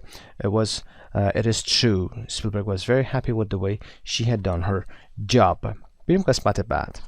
Part E 337. Now listen to the second part of the interview and check your answers to B, 3 and 4. خب به فایل صوتی باید گوش کنید. مثل همیشه اول فایل صوتی رو مجزا گوش بکنید بدون که متن رو ببینید. بعد با هم متن رو ببینیم. اگر نکته هم وجود داشته باشه در موردش صحبت خواهیم کرد. 3.37. So what exactly did you have to do? I had to go to the film set every day and translate Spielberg's instructions to the Polish actors and also to the extras. I had to make them understand what he wanted them to do.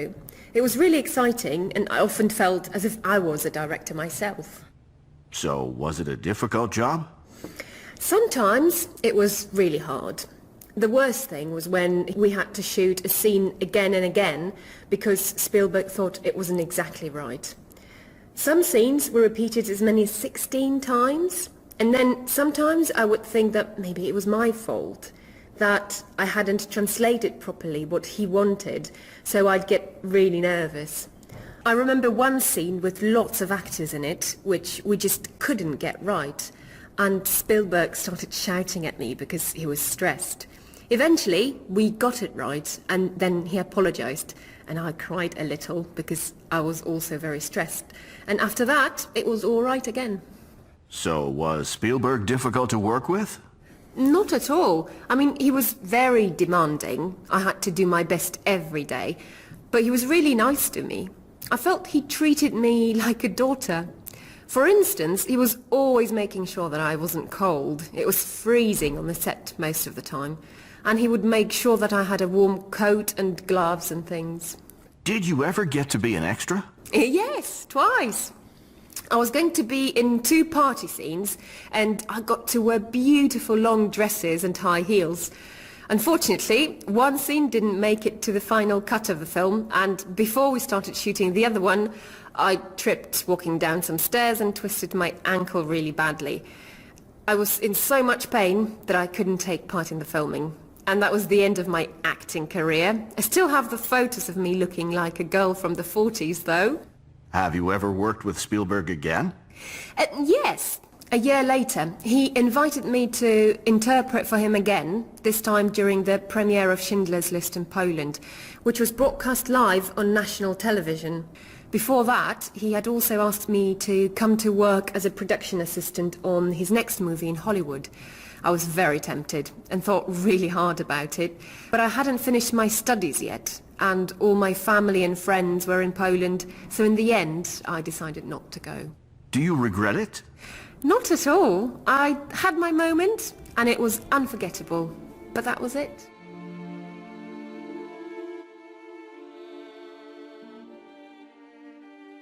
خب با هم به فایل صوتی گوش کردیم، متن رو دیدیم. ببینیم نکاتی هم که اگر وجود داره رو با هم کار بکنیم. در صفحه 127 هستیم. اینترویور میگه So what exactly did you have to do؟ دقیقاً چه کاری باید انجام میدادی؟ و داگمارا میگه I had to go to the film set every day. I had to go، باید میرفتم to the film set، به صحنه فیلم، جایی که فیلم برداری میکردن اونجا باید میرفتم. و در قسمت پایین میگه Some scenes were repeated as many as 16 times. were repeated یعنی تکرار میشدند. ساختار پسیف هست. بعضی از صحنه ها تا 16 بار هم تکرار میشدند. و میگه And then sometimes I would think that maybe it was my fault. و بعد بعضی وقتا من فکر میکردم I would think به معنی فکر میکردم هست. That maybe it was my fault که ممکنه که این ایراد من بوده. That I hadn't translated properly what he wanted، که من اون چیزی که اون میخواست رو به خوبی ترجمه نکرده بودم. در قسمت دیگه اینترویور وقتی ازش میپرسه So was Spielberg difficult to work with؟ داگمارا میگه که not at all، اصلا آدم سختی نبود یا کار دشواری نبود که باهاش کار بکنیم. I mean he was very demanding. من منظورم این هستش که خیلی demanding بود، این آدم سختگیر بود. I had to do my best every day. باید هر روز نهایت تلاشم رو میکردم. But he was really nice to me. اما نسبت به من مهربون بود و میگه که treated me like a daughter. انگار که من دخترش بودم، با من این شکل رفتار میکرد، با من مهربان بود. و در قسمتی اینترویور میپرسه Did you ever get to be an extra؟ آیا هیچ وقت شده بود که یا شانسی آوردی که یک اکسترا بشی، یعنی هنرپیشه سیاهی لشکر بشی، کسی که حالا پارت مهمی رو انجام نمیده در فیلم.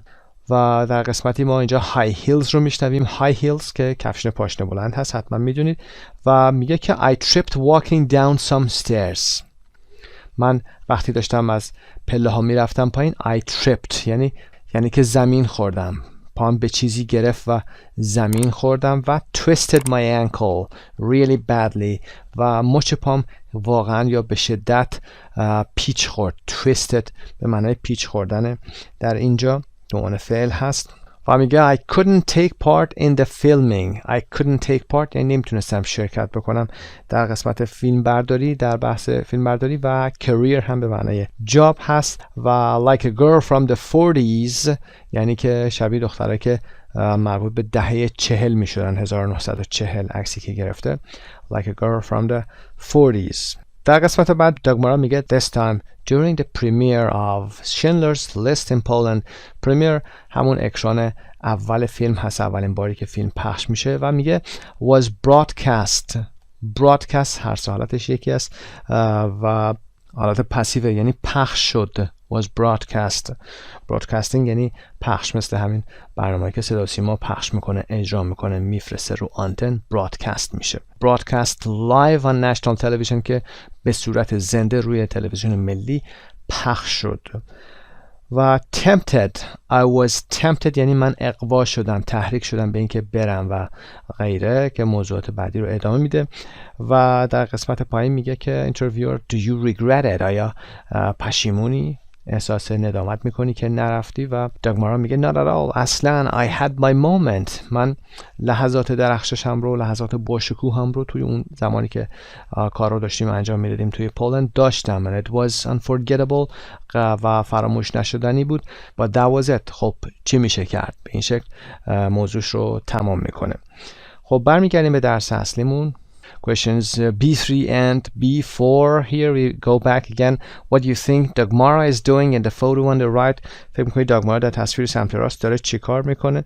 She was playing an extra in a party scene. داشته یک نقش سیاهی لشکر رو در صحنه ای از فیلم مهمانی داشته انجام میداده. Do you think Dagmara found Spielberg easy to work with؟ که در متن توضیح دادیم. Yes, he was demanding but he was very nice. اوکی. برمیگردیم به قسمت F. Listen again and make notes under the headings below. خب حالا هدینگ هایی که میذاره، تایتل هایی رو که اینجا میذاره به رنگ سبز مشخص کرده، شما باید در موردش یه سری اطلاعات بدید. مثلا what she had to do during the movie، چه کاری باید در طول فیلم انجام میداد. go to the movie set every day. translate Spielberg's instructions. و هر روز بره به صحنه فیلم برداری و دستورالعمل های اسپیلبرگ رو بیاد ترجمه بکنه. قبل از اینکه پاسخ‌ها رو به نمایش بذاریم، شما حتما این قسمت رو چون خوب گوش کردید، متنش رو هم دیدید، در مورد بعضی از نکات متن صحبت کردیم، بیایید پاسخ‌ها رو بدید. مثلا the worst thing about the job چی بوده؟ one especially difficult scene and what it was like to work with Spielberg. میدونید حتما اینجا هم صحبت کردیم. being an extra.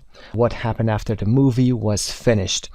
خب برای هر کدوم از اینها باید توضیحاتی رو بدید. آنچه که از متن listening داشتید بیایید بگید و یا بیایید بنویسید. پاسخ‌ها رو هم الان به نمایش میذاریم براتون، میتونید با اونها چک بفرمایید.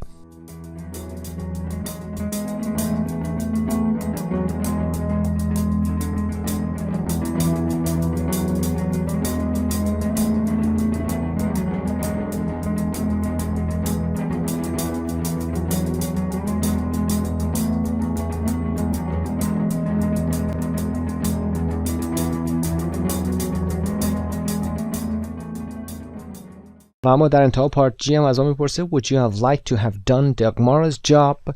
دوست داشتید که شغل داگمارا رو شما انجام میدادید. Do you think she made the right decision in the end؟ فکر میکنید که در نهایت in the end یعنی در انتها اون تصمیم درست رو گرفت.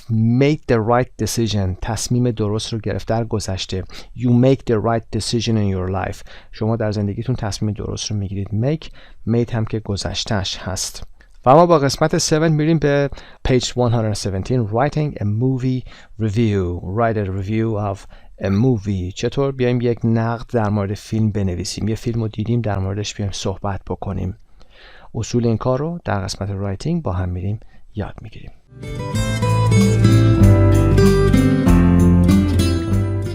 Okay, we are on page 117. Writing a movie review.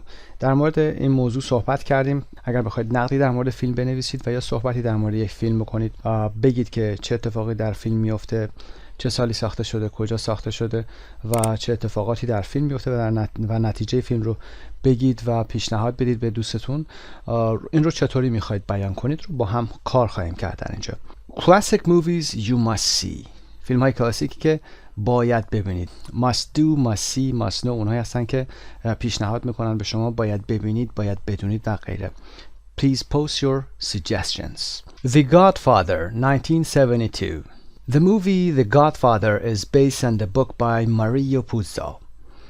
فیلم The Godfather یا پدرخوانده is based، گفتیم استفاده کردن از دیتیل، جزئیات و یا اطلاعات خاصی هست، یعنی بر پایه اون داستان یا بر پایه اون کتاب و یا بر پایه یک زندگی واقعی قرار گرفتن میگیم is based on. حالا این فیلم بر پایه چه چیزی ساخته شده؟ بر پایه The Book by Mario Puzo. کتابی هست که نویسندش ماریو پوتزو بوده. The movie was directed by Martin Scorsese. فیلم توسط مارتین اسکورسیز کارگردانی شده. The movie was directed و یا directed. It stars Marlon Brando as Vito Corleone and Al Pacino as his son, Michael. ستاره این فیلم مارلون براندو هست، نقش ویتو کورلیونه رو بازی میکنه، همون پدرخوانده، و آلپاچینو هم نقش مایکل پسر ویتو کورلیونه رو بازی میکنه. The movie won 3 Oscars in 1973 for Best Actor, Marlon Brando, Best Movie and Best Screenplay. وان رو قبلا صحبت کردیم، گفتیم برنده شدن، چیزی رو بردن هست، امتیازی کسب کردن، مدالی بردن هست. خب این فیلم won 3 Oscars، 3 تا اسکار برده، برنده شده. in 1973 در سال 1973 برای Best Actorش بهترین هنرپیشه که مارلون براندو بوده، Best Movie بهترین فیلمش و Best Screenplay که بهترین فیلمنامه، این 3 تا جایزه رو برده. خب توضیح اول رو گرفتیم، در مورد اسم فیلم بوده، کارگردانش بوده، هنرپیشه‌هاش بوده و جایزه هایی که برده. این قسمت اول. The name of the movie, the director, the stars and the award or prizes it won. The movie is set in New York in the 1940s and 50s. فیلم در نیویورک سالهای 1940 و سالهای 1950 اتفاق میفته. Is set. گفتیم set. هر سه حالتش یکیه. حالت پسیو هم هست. Is set. It was filmed on location in New York and in Sicily. این فیلم در لوکیشن فیلم برداری شده.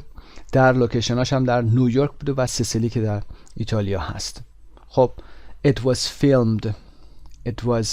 filmed حالت پسیو هست. filmed or it was shot طوری که در درس یاد گرفتیم. On location it means it was not in the studio. پس در پاراگراف 2 در مورد چی صحبت کردیم؟ Where and when it is set، کجا و چه زمانی بوده، where and when and where it was filmed، کجا فیلم برداری شد. The movie is about the Corleone family. فیلم در مورد خانواده کورلیونه هست. Vito the Godfather is head of one of the most powerful criminal families in the US. خب ویتو که The Godfather هست یعنی پدرخوانده هست، در رأس یکی از قدرتمندترین خانواده های جنایتکار در ایالات متحده قرار گرفته. دون ویتو is a fair but ruthless man. دون ویتو آدمی هستش که جوان مرد هست اما مرد خشنی هست، کرول هست، ظالم، ستمگر یا بیرحم هم میگیم بهش، کرول و یا ruthless، خیلی ستمگر و ظالم و بیرحمه. Who runs his business by doing favors and expecting favors in return. Who runs، اینجا who ضمیر موصولیه، داره توضیح میده در مورد دون ویتو که بیزنسش رو runs اجرا میکنه، هدایت میکنه با انجام فیور، لطف میکنه، در درس‌های قبل در پرکتیکال گفتیم، با لطف در حق دیگران، یعنی کمک میکنه به دیگران به شکلی، از رانت استفاده میکنه، کمک‌های خاص میکنه، از قدرتش استفاده میکنه و در عوض انتظار لطف داره، یعنی در عوض انتظار کاری هم داره. expecting favors in return.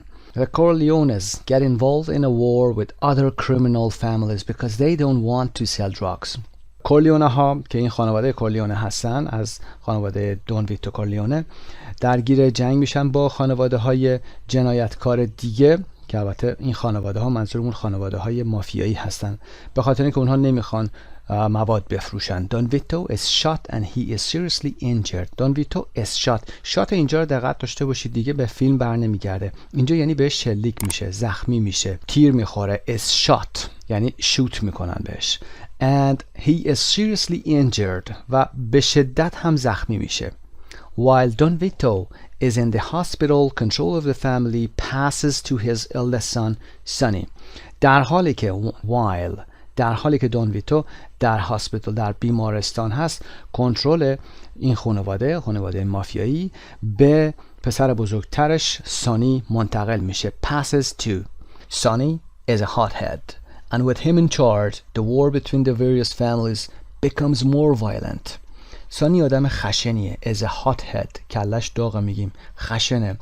And with him in charge و وقتی که اون in charge هست، مسئولیت داره، اینجا مسئولیت رو میگیره، جنگ بین خانواده‌های مختلف خشن‌تر میشه. becomes more violent. Don Vito's youngest son, Michael, has always stayed outside the family business, but when Don Vito is shot, he returns home to do what he can to help the family. پسر جوانتر دون ویتو که مایکل هست، در بالا معرفیش کردیم، آلپاچینو نقششو بازی میکنه. همیشه بیرون از مسائل خانوادگی زندگی کرده، در بیرون از مسائل کاری خانواده بوده، اما وقتی که میبینه که دون ویتو is shot یعنی زخمی میشه، تیر میخوره، برمیگرده به خونه تا ببینه که چه کار میتونه بکنه که به خانواده‌اش کمک بکنه. He also takes his revenge against the people who are trying to kill his father. To take his revenge, to take one's revenge یعنی انتقام خودتون رو گرفتن.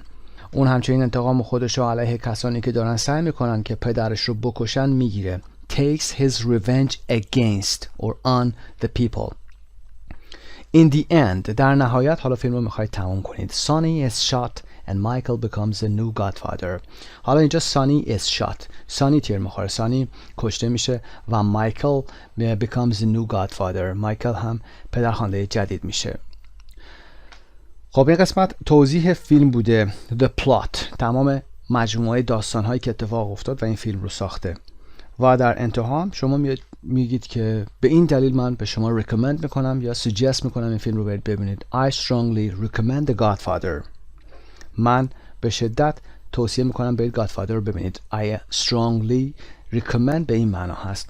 It has action, drama, an unforgettable soundtrack and an important message that violence never really solves anything. خب توضیح میده که چرا. اونجایی که در فیلم پرسیده بودیم که در قسمت ووکپ چرا رو باید بگید که اکشن داره، دراما داره و میوزیک ترکی داره که و ساوند ترک فراموش نشدنی داره که الان بعضی ها هنوز روی رینگتونشون استفاده میکنن و an important message و پیام مهمی داره. پیام فیلم چی هست؟ What's the message of this film? That violence که خشونت never really solves anything که خشونت هرگز چیزی رو حل نمیکنه. The two sequel رو در وکب گفتیم فیلم های بعدی که میاد توی همون زمینه ادامه. چون Godfather 1 داشتیم 2 و 3. The Godfather 2 and The Godfather 3 are also good. سیکوالا اون دوتا فیلم ادامه یا قسمت های بعدیش که Godfather 2 و پدرخوانده 3 هستن هم خوب هستن. But the first movie is definitely my favorite.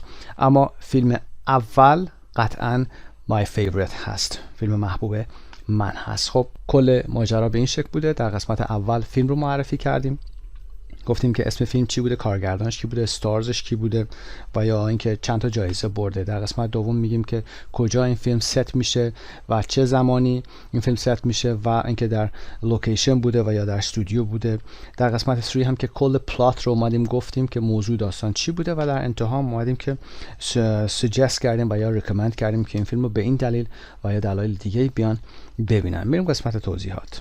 Read the movie review and complete it with the words که انجام دادیم. Action, based, directed, location, recommend, sequel, set, soundtrack, stars کلماتی بوده که در بالا استفاده شده. در قسمت B read the review again and number the paragraphs in order 1 to 4. به ترتیب باید بذاریم این اعداد رو. پاراگراف کدوم پاراگراف the plot رو میگه number 3 هست. کدوم پاراگراف the name of the movie, the director, the stars and the any prizes it won که گفتیم the first one هست number 1. و پاراگراف 4 میگه why you recommend the movie، چرا شما پیشنهاد میدین فیلم رو ببینن. where and when it is set, where it was filmed، کجا این فیلم برداری میشه و کجا اتفاق میفته که پاراگراف 2 بوده. Look at paragraph 3 again. What tense do we use to tell the story of a movie or book؟ خب همونطور که متوجه شدید در قسمت بالا در درس‌های گذشته هم عرض کرده بودم خدمتتون، داستان رو که داریم تعریف می‌کنیم معمولاً از زمان حال ساده استفاده می‌کنیم، present simple استفاده می‌کنیم یا simple present استفاده می‌کنیم که فیلم رو حالت زنده نشون بدیم و بیان بکنیم، یعنی داستان انگار داره همین الان اتفاق میفته. بریم قسمت D. Have you seen The Godfather? If yes, do you agree with the review? If no, does the review make you want to see it? آیا فیلم Godfather رو دیدید؟ بله. اگر بله با این ریویوی که در بالا اومده موافق هستید. اگر نه ندیدید، این ریویوی که در بالا اومده شما رو ترغیب میکنه که برید فیلم رو ببینید. آیا tempted میشید؟ همونطور که در متن درس عرض کردم خدمتتون tempted. خب useful language describing a movie هست، کلماتی که میتونید استفاده بکنید. It was directed or written by، کارگردانی شد یا نوشته شد توسط. It is set in، رخ میده، اتفاق میفته در. It is based on the book، بر اساس کتابه. It is about، در مورد. It stars، هنرپیشه اصلیش اینه. In the end، در نهایت، در انتهای فیلم. My favorite scene is، صحنه محبوب من اینه. I strongly recommend the movie because، من به شدت توصیه میکنم این فیلم رو ببینید به خاطر اینکه این عباراتی هست که میتونید استفاده بکنید. در قسمت ای هم که باید یه مووی ریویو در مورد یه فیلمی که پیشنهاد میکنید حالا برن بخرن یا روی دیویدی برن ببینن یا در سینما برن ببینن رو حتما داشته باشید. Plan what you are going to write in the 4 paragraphs. یه پلانی داشته باشید. پلانتون هم از همینجا استفاده کنید. و از useful language که در قسمت بالا اومده و vocabulary بانکی که در صفحه 159 to help you. Check your review for mistakes, grammar, vocabulary, punctuation and spelling. امیدوارم که این کار رو حتما شما انجام بدید. هر فیلمی که دوست دارید، حالا نیازی نیست که فیلم خاصی باشه، حتما این 4 قسمت رو انجام بدید. خیلی هم توضیح ندادید یا پلاتش رو زیاد توضیح ندادید، اشکالی نداره، اما حتما بیاید در قسمت اول بگید اسم فیلم چی بوده، کارگردانش کی بوده، استارزش کی بوده و چند تا جایزه برده، حالا یا جایزه در هر کجا که برده، یا حالا میتونید بعدا بگید پریمیرش کی بوده، اکرانش کی بوده و اینکه بیایید داستانش رو بگید چه اتفاقی افتاده. بعد بیایید از present simple استفاده بکنید، همش رو از حال ساده استفاده بکنید و در انتها هم بیایید بگید که چرا پیشنهاد میکنید، ریکامندیشن شما چی هست که چرا این فیلم رو باید بریم ببینن. خب خسته نباشید. با پایان این قسمت 6A بخش دوم به پایان میرسه. موفق باشید. برام خدا. یونیت 6B قسمت اول هستیم، پیج 58. در گرامر این درس models of deduction رو داریم که might, can't و must رو در این درس با هم کار میکنیم. افعال وجهی هستن مربوط به نتیجه گیری یا استنباط. تو بحث گرامر حتما صحبت خواهیم کرد که کاربردشون چی هست. vocab the body اعضای بدن هست در قسمت وکب مراجعه میکنیم. در بحث پرونانسیشن هم دیفتانگز رو داریم که اصوات مرکب هستن. در کتاب‌های قبلی هم کار کردیم و مروری خواهیم داشت این موضوع رو. در قسمت حبابی هم she can't be his mother, she must be his sister. میگه اون خانم نمیتونه مادر اون آقا باشه. She can't be his mother. نمیتونه باشه. She must be his sister. باید خواهرش باشه. و میشنویم که نفر روبرو میگه No, she's his mother. She looks very young for her age. نه اون مادرشه، یعنی اون خانم مادر اون آقا هست.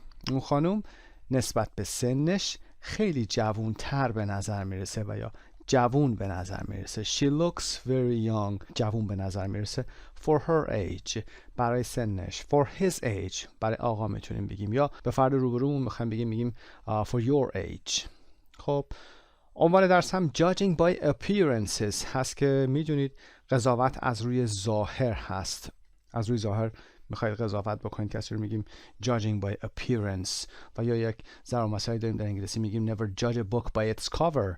هیچ وقت یک کتاب رو از روی جلدش یا تصاویری که روی جلدش هست قضاوت نکن. هر موضوعی هم به همین شکل هست. از ظاهر چیزی رو هیچ وقت قضاوت نکنید. میریم قسمت پایین reading and speaking. در تصاویر هم که انابل 27 داریم، مارتین 39، شان 19 هست و سارا 22. عکسای پروفایلشون رو گذاشتن. ببینیم ریدینگ و سپیکینگ برامون چی داره. A. Answer the questions in pairs. خب به صورت جفتی سوالات رو پاسخ بدید. Number 1. Do you have a profile photo of yourself that you use on social networking sites or on your ID? آیا پروفایل فوتویی دارید، عکس پروفایلی دارید که از خودتون باشه و بر روی شبکه‌های اجتماعی استفاده می‌کنید اون عکس رو، و یا روی آیدیتون مثل کارت ملیتون استفاده میکنید. Why did you choose it? چرا اون انتخاب کردید؟ و what do you think the photo says about you? و بگید که این عکس چه چیزی رو در مورد شما میگه. این که چه چیزی رو در مورد شما میگه یعنی این که هدفتون چی بوده و چه چیزی رو داره نشون میده. B. Look at the 4 profile photos. Why do you think the people have chosen these photos? تصاویر رو بالا رو که نگاه میکنیم ببینید انابل 27 یک عکسی از چایلدهودش گذاشته، مارتین 39 یک عکسی رو از ویکیشنش گذاشته، شان هم با دوستاش گذاشته 19 هست سنش، و سارا هم با پارتنرش عکس گرفته و اون رو گذاشته. دلایلش چی هست؟ ما در این درس میخوایم صحبت کنیم که نحوه انتخاب پروفایل فوتوها توسط مردم چی هست. کارشناسی در این مورد به همون کمک میکنه. اما چرا رو بعد از قسمت C به این سوال پاسخ خواهید داد. Read the article and complete it with the headings below. Then look at the 4 photos again. Which of the 12 categories do you think they belong to? خب قسمت های خالی متن روبرو رو باید با این هدینگ ها پر بکنیم و بعد بگیم که این 4 تصویری که در قسمت بالا اومده در کدوم یکی از این 12 کاتگوری یا مقوله قرار میگیره. A. Photo of you as a child. عکس خودتون به عنوان یک بچه یا زمانی که کودک بودید. Vacation photo. عکس تعطیلات. Logo of your business or company که لوگو یا آرم یا نشانی از شرکت و حرفتون هست. Photo with a celebrity. عکس با یک سلبریتی گرفته باشید. Photo with a partner. عکس با پارتنرتون، حالا دوست پسر دوست دختر، حالا همسر میتونه باشه. Photo with your baby or child. عکسی که از بچه یا نوزادتون گرفته باشید. و قسمت دی رو هم همزمان که داریم کار رو انجام میدیم متن رو میخونیم، نگاه میکنیم کلماتی که یا عباراتی که هایلایتد شدن رو ببینیم که figure out their meaning، نه معناشون رو کشف کنیم ببینیم که چی هست. What does your profile picture say about you? عکس پروفایل شما چه چیزی رو در موردتون میگه یا نشانگر چی هست. Whether it's a photo of you on a night out or of you with your newborn baby, the image you choose to represent you on social networking sites says a lot about you. عکسی رو که شما برای قرار دادن روی سوشال نتورکینگ سایتس یا سایت های شبکه های اجتماعی استفاده میکنید که نشانگر و بیانگر شما باشن. حالا این عکس whether it's a photo یعنی حالا این عکس میخواد یک عکسی باشه که حالا این میخواد یه عکسی باشه از شما که با دوستاتون رفتید به رستورانی و یه جایی رفتید، و یا عکس خودتون باشه با نوبورن بیبیتون یعنی بچه نوزادتون میخواد باشه. چیزهای زیادی در مورد شما میگه و یا نمایانگر یا نشانگر چیزهای زیادی در مورد شما هست. profile pictures on Facebook and similar sites are the visual projection to friends and family of who you are and what you're like. پروفایل پیکچر هایی که شما رو فیسبوک میذارید از تصاویر پروفایلی روی فیسبوک و سایت های مشابه اون قرار میدید are the visual projection. projection یعنی تصویر و تجسم. ویژوال هم که میدونید آنچه که از ویژن میاد صفتی هست، یعنی بصری، عینی. پس تصویر بصری هست و یا تجسم عینی هست از شما، از اینکه شما کی هستید و یا چه شخصیتی دارید برای دوستانتون و یا خانواده‌تون. On Twitter, where people follow both friends and strangers, profile pictures are smaller and perhaps more significant. برای توییتر که مردم هم دوستان و هم غریبه ها رو فالو میکنن، تصاویر پروفایلشون کوچیک‌تره و احتمالاً مهمتر هم هست. They are often the first and only visual introduction people have to each other. اغلب این تصاویر هم اولین و تنها معرفی کننده بصری، ویژوال دوباره اینجا اومده، معرفی کننده بصری مردم برای همدیگه هست. یعنی که این تصویر اولین و تنها نشانگر شخصیت و یا معرفی کننده افراد به همدیگه هست. So what does your profile photo say about you? خب تصویر پروفایل شما در موردتون چی میگه یا چه تصویری رو شما قرار دادید؟ بریم قسمت بعد page 59. وبسایت مجموعه زبان ایرانی. According to communications consultant Teri, there are 12 categories that cover most types of profile pictures. یه مشاور ارتباطی هست به اسم تری پرون که میگه 12 مقوله وجود داره که اکثر انواع پروفایل پیکچر ها رو تحت پوشش قرار میده. این 12 مقوله رو در اینجا آورده و ما میخوایم بگیم که هر نوع عکسی که شما میذارید دلیلش چی هست. Number 1, the professionally taken photo. عکسی که به صورت پروفشنالی گرفته میشه، به صورت حرفه‌ای گرفته میشه. You use social media mainly for business or career purposes. کسی که این کار رو میکنه از سوشال میدیا یا رسانه اجتماعی اصولاً اساساً برای business purposes و یا career purposes استفاده میکنه، یعنی برای حرفه و یا شغل، اهداف شغلی و یا حرفه‌ایش استفاده میکنه. Number 2, photo with your baby or child. اگر عکسی از نوزادتون و یا کودکتون میذارید، you want to show what you have achieved in your family life and are generally more interested in a response from women than from men. اگر عکس کودک رو قرار میدید، معمولاً میخواید نشون بدید که به چه چیزی در زندگی رسیدید. What you have achieved. هایلایت شده ها هم دقت داشته باشید. Achieve or to achieve یعنی رسیدن به چیزی بعد از تلاش زیاد. After a lot of trying, hard trying, for example, you have achieved in your family life. در زندگی خانوادگیتون به چی رسیدید؟ دارید عکس کودکتون رو نشون میدید و generally more interested و بیشتر هم علاقمند هستید که از سمت خانم ها ریسپانس یا واکنشی دریافت کنید، پاسخی دریافت کنید تا از سمت مردان. Number 3, you see your other half as the most important thing in your life and you see yourself as one half of a couple. اگر عکسی از خودتون رو با یه پارتنر میذارید، حالا عرض کردم خدمتون girlfriend, boyfriend و یا wife و یا husbandتون میخواد باشه، other half یعنی نیمه دیگر خودتون، your other half. other half خودتون رو، نیمه دیگر خودتون رو مهمترین چیز در زندگی خودتون میبینید و you see yourself as one half of a couple و خودتون رو هم نیمه ای از یک زوج میبینید. Number 4, having fun with friends. عکسی میذارید که having fun with friends, for example you're out or you're at the beach playing with your friends or in a restaurant for example. Generally young and carefree. You want to project an image of being fun and popular. خب عکسی از خودتون با دوستاتون بیرون میذارید، معمولاً حالت جوان بودن و بیخیال بودن، carefree رو نشون میدید. You want to project an image of being fun and popular. میخواید تصویر رو به نمایش بذارید که شما هم فان هستید، یعنی آدم شادی هستید و هم popular، مردم پسند هستید. Number 5, vacation photo.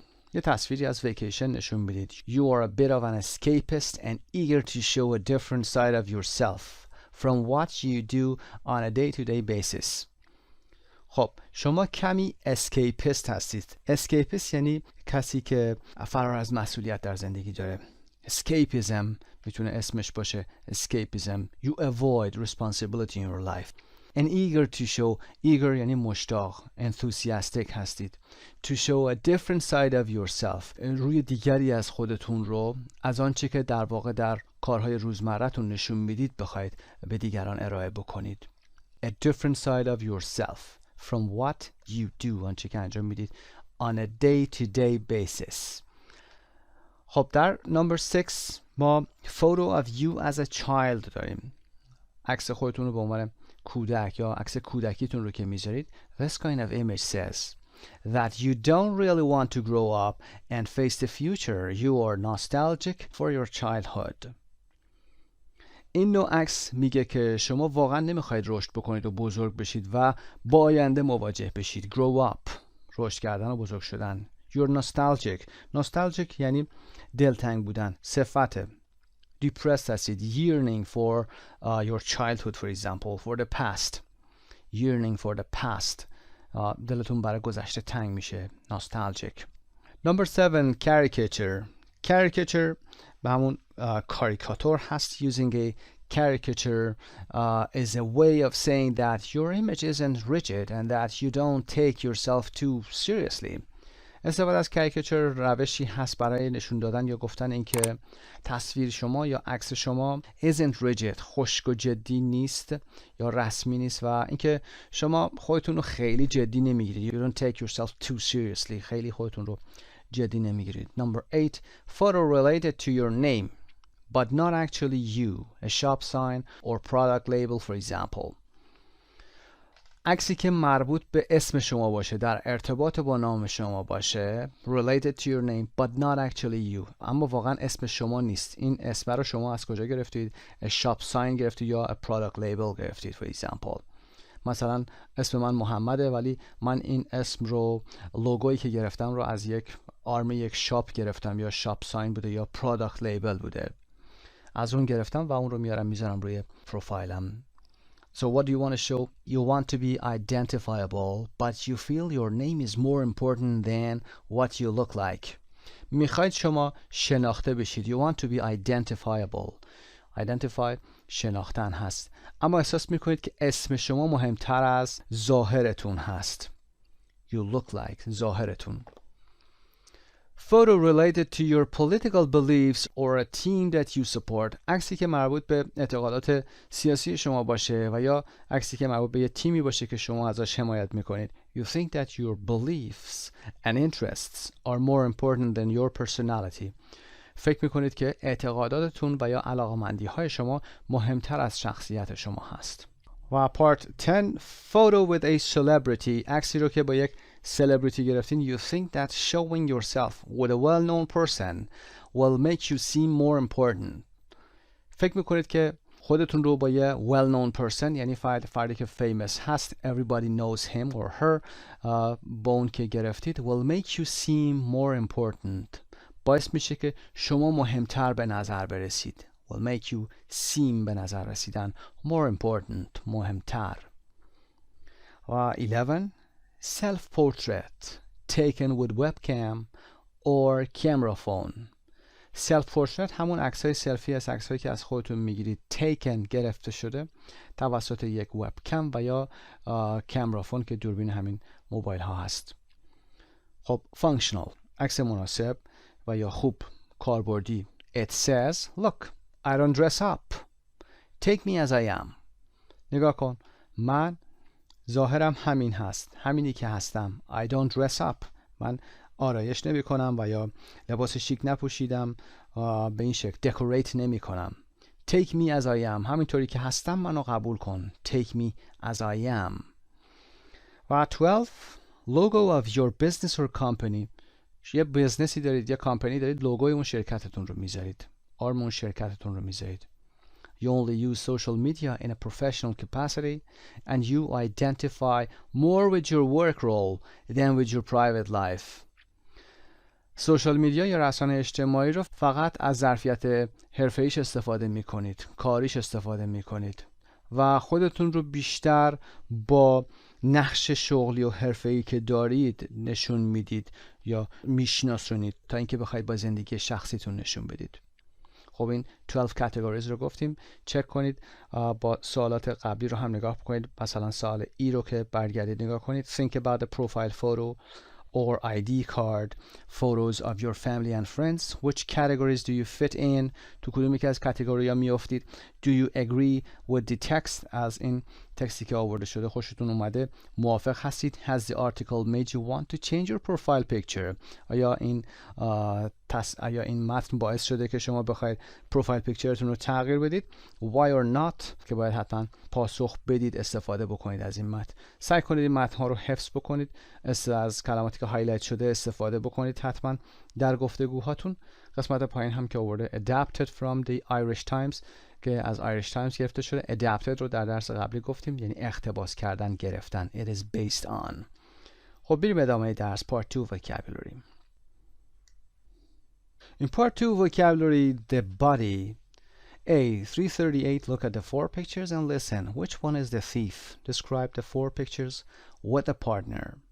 2 women witnessed a robbery and they are describing the man they saw to the police.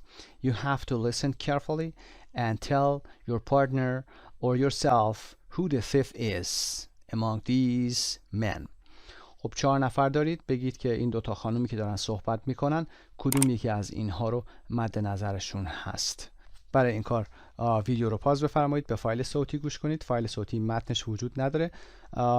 وقتی که گوش کردید تمام شد، بعد یه سری نکته ها رو هم خدمتتون خواهم گفت. 3.38 Okay, ladies. Now, can you describe the man you saw in the bank? Well, he was, kind of tall. You know, he had very long legs and very skinny, thin.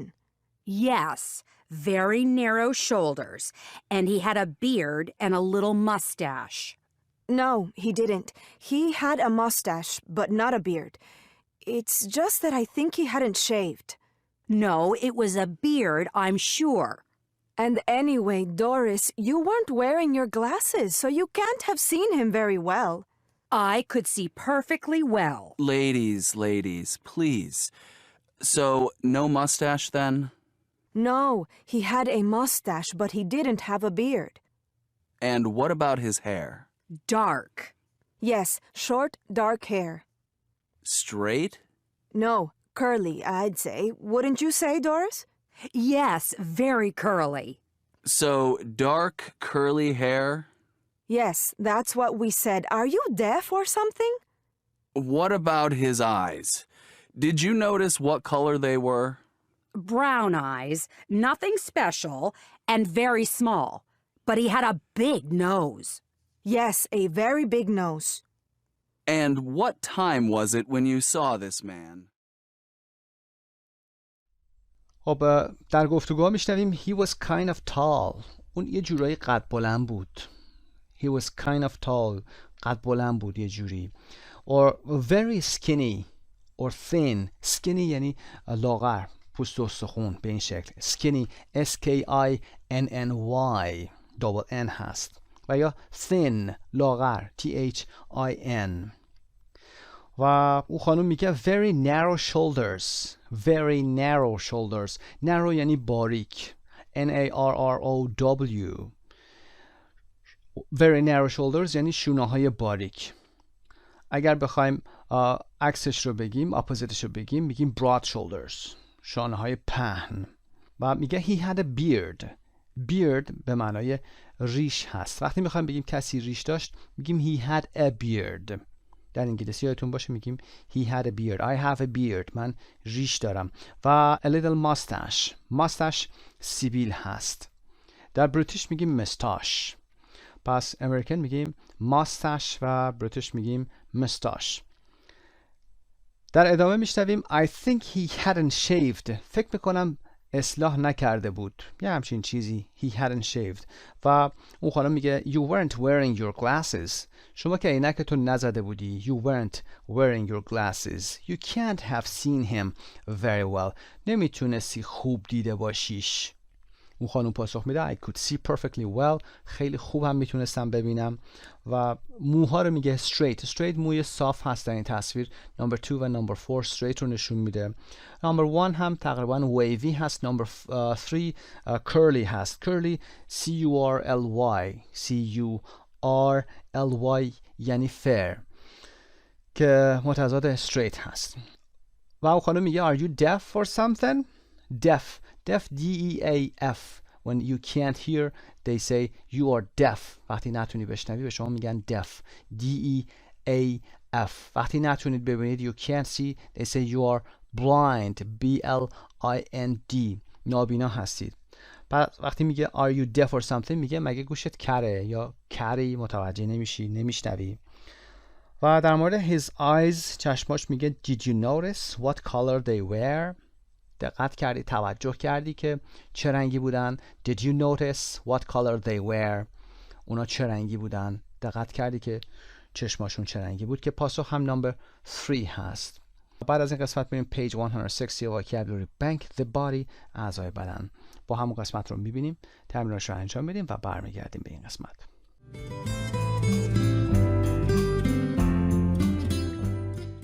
We are on page 160 the body. اعضای بدن رو کار میکنیم. مربوط درس 6b parts of the body. match the words and pictures. تصاویری که در سمت راست داریم رو با کلمات در این سمت باید مچ بکنیم. کلمات با پرونانسیشنشون اومده. دقت داشته باشید، حتما پرونانسیشن ها رو چک بکنید، فونتیک رو. به همین جا که کلماتی رو که میشناسید چک کنید، مقایسه کنید. فونتیک رو هم خیلی راحت یاد میگیرید. بریم سراغ پارت A. arms number 6 هست. arms از shoulder تا هندتون تا اون قسمت پایین میشه arms، یعنی 2 تا بازو، 2 تا دست هست. خود دست که از مچ به بعد میشه رو ما میگیم hand و یا دو دست رو میگیم hands. number 6 هست arms number 6 و back number 8 هست که پشت بدن هست back. اگر کمردرد داشته باشید backache. و ears number 16 هست، گوش ها. ear یک گوش هست، ears گوش ها هست، earring گوشواره میشه. و eyes number 13 هست، چشمان eyes. face number 9 هست، face number 9 صورت.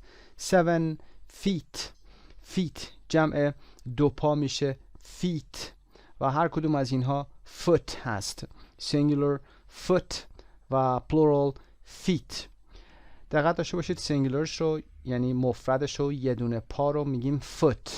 اوی کشیده نخونید، foot نخونید، مثل غذا تلفظش نکنید، نگید food.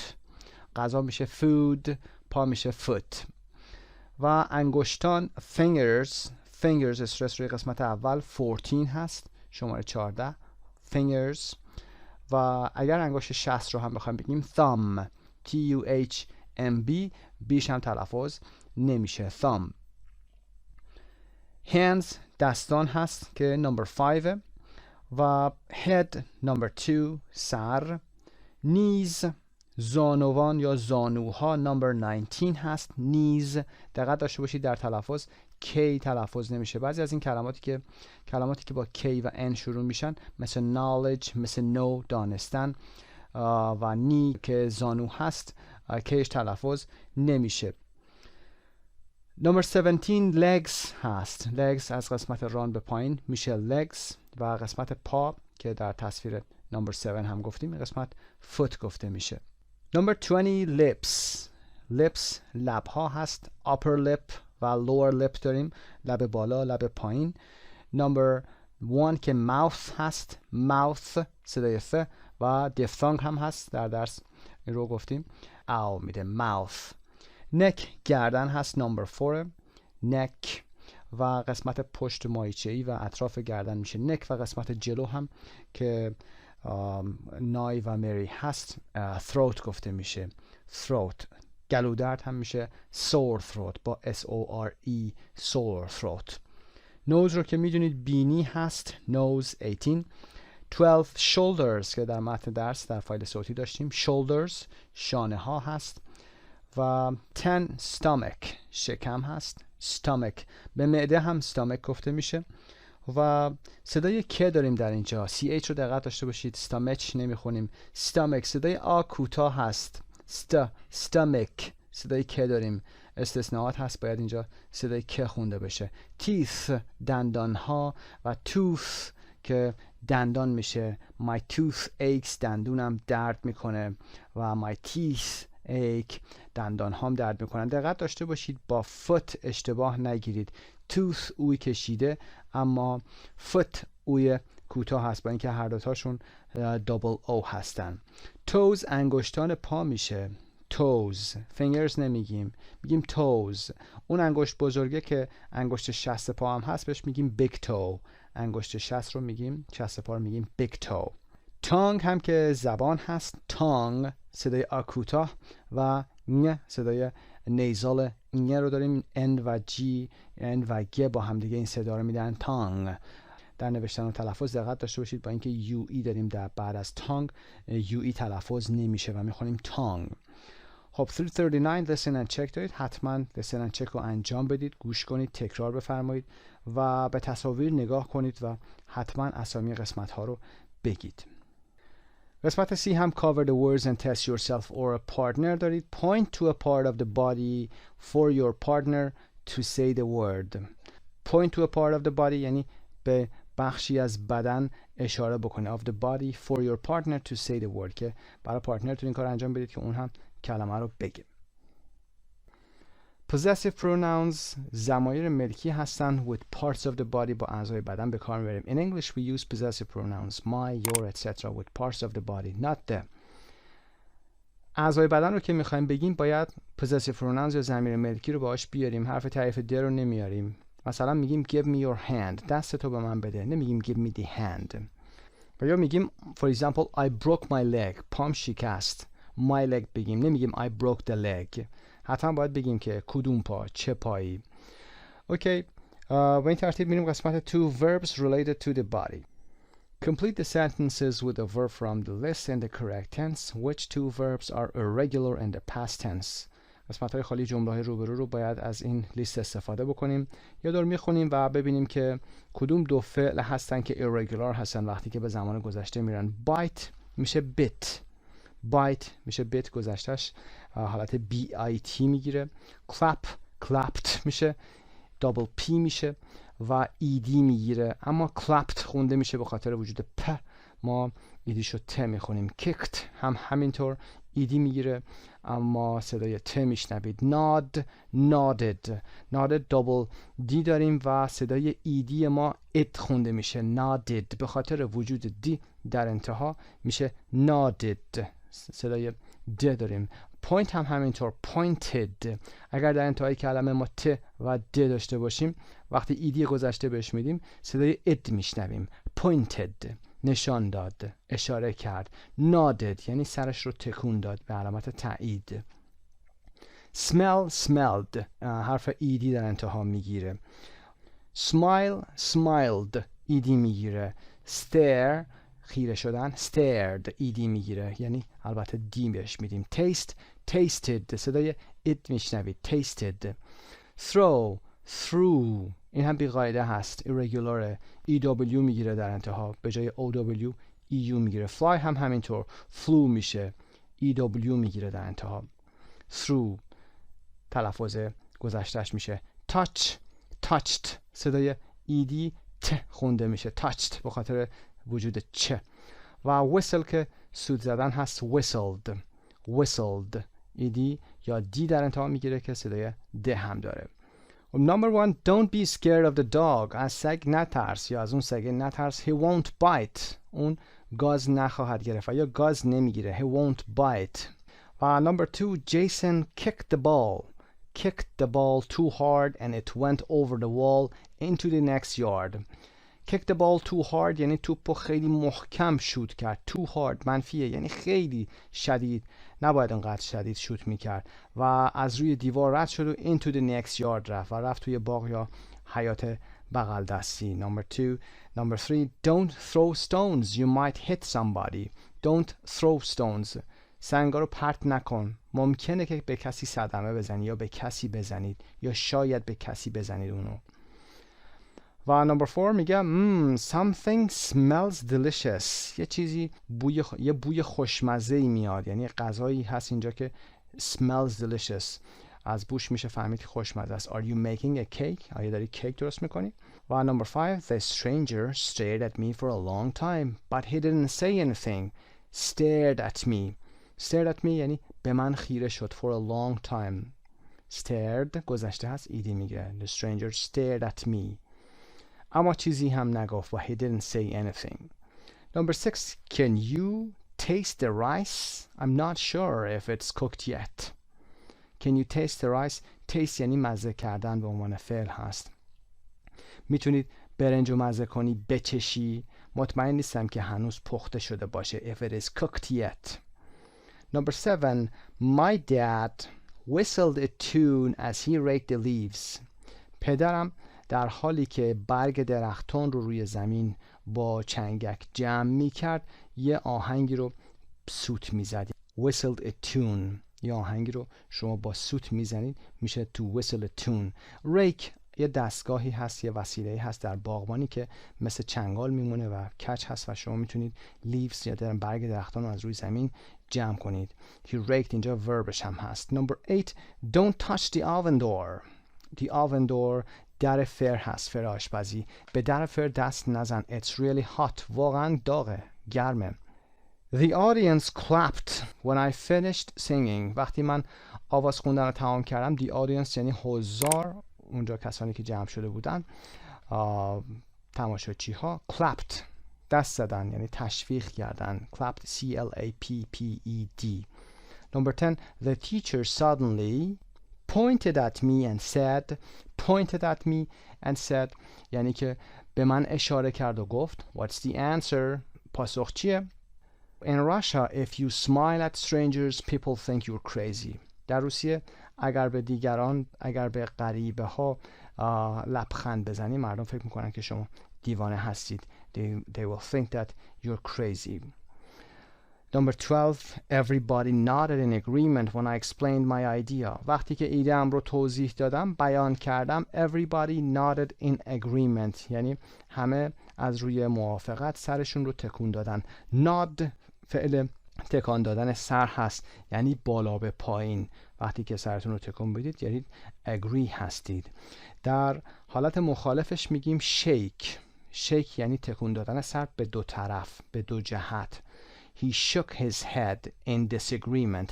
سرشو به علامت نارضایتی تکون داد به سمت چپ و راست. ما در فرهنگ ایرانی این رو نداریم که سر رو به سمت چپ و راست حرکت بدید. وقتی مخالف هستیم سر رو از حالت عادی به سمت عقب حرکت میدیم و میگیم no.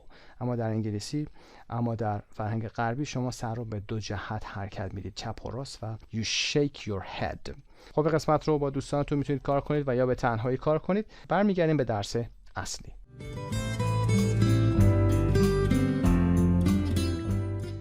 اوکی، part 3 pronunciation diphthongs. اصوات مرکب رو داریم. در قسمت pronunciation 341 read the information about diphthongs, then listen and repeat the 5 words and sounds. خب اطلاعاتی که در قسمت پایین اومده در باکس آبی diphthongs رو وارد توضیح داده. Diphthongs are a combination of two vowel sounds or vowel letters. For example, the sounds oi in voice. diphthongs همونطور که میدونید ترکیبی از دوتا vowel هست یا صدا هست یا دوتا vowel letters هست و یا دوتا vowel letter حرف با صدا هست. مثال رو هم که در voice میبینید هم میتونه او آی باشه، همین که صدایی که به وجود میاد مثل بایک شما فقط یه آی دارید اما صدای دو حرفه دارید. آ و یه با هم میشه آی، میشه یه diphthong. و یا train میخواید بگید میگید ای train. phone او به این شکل. و owl our دوتا صدا. boy صدای او و یه رو دارید boy. در جدول هم number 1 eye bike bite eyes و smile قرار میگیرن. eyes bite و smile. A صدای face صورت و taste که چشیدن هست. nose داریم برای O که بینی هست. shoulders شانه ها. throw انداختن و toes که انگشتان پا میشن. او صدای mouth دهان th داره در انتها و outgoing که آدم sociable هست.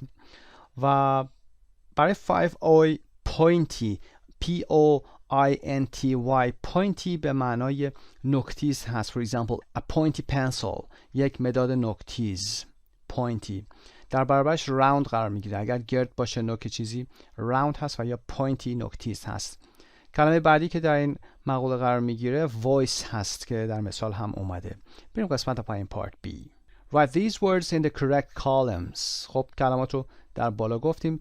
یه دور با هم مرور میکنیم. bite eyes face mouth nose outgoing pointy shoulders smile taste throw toes voice.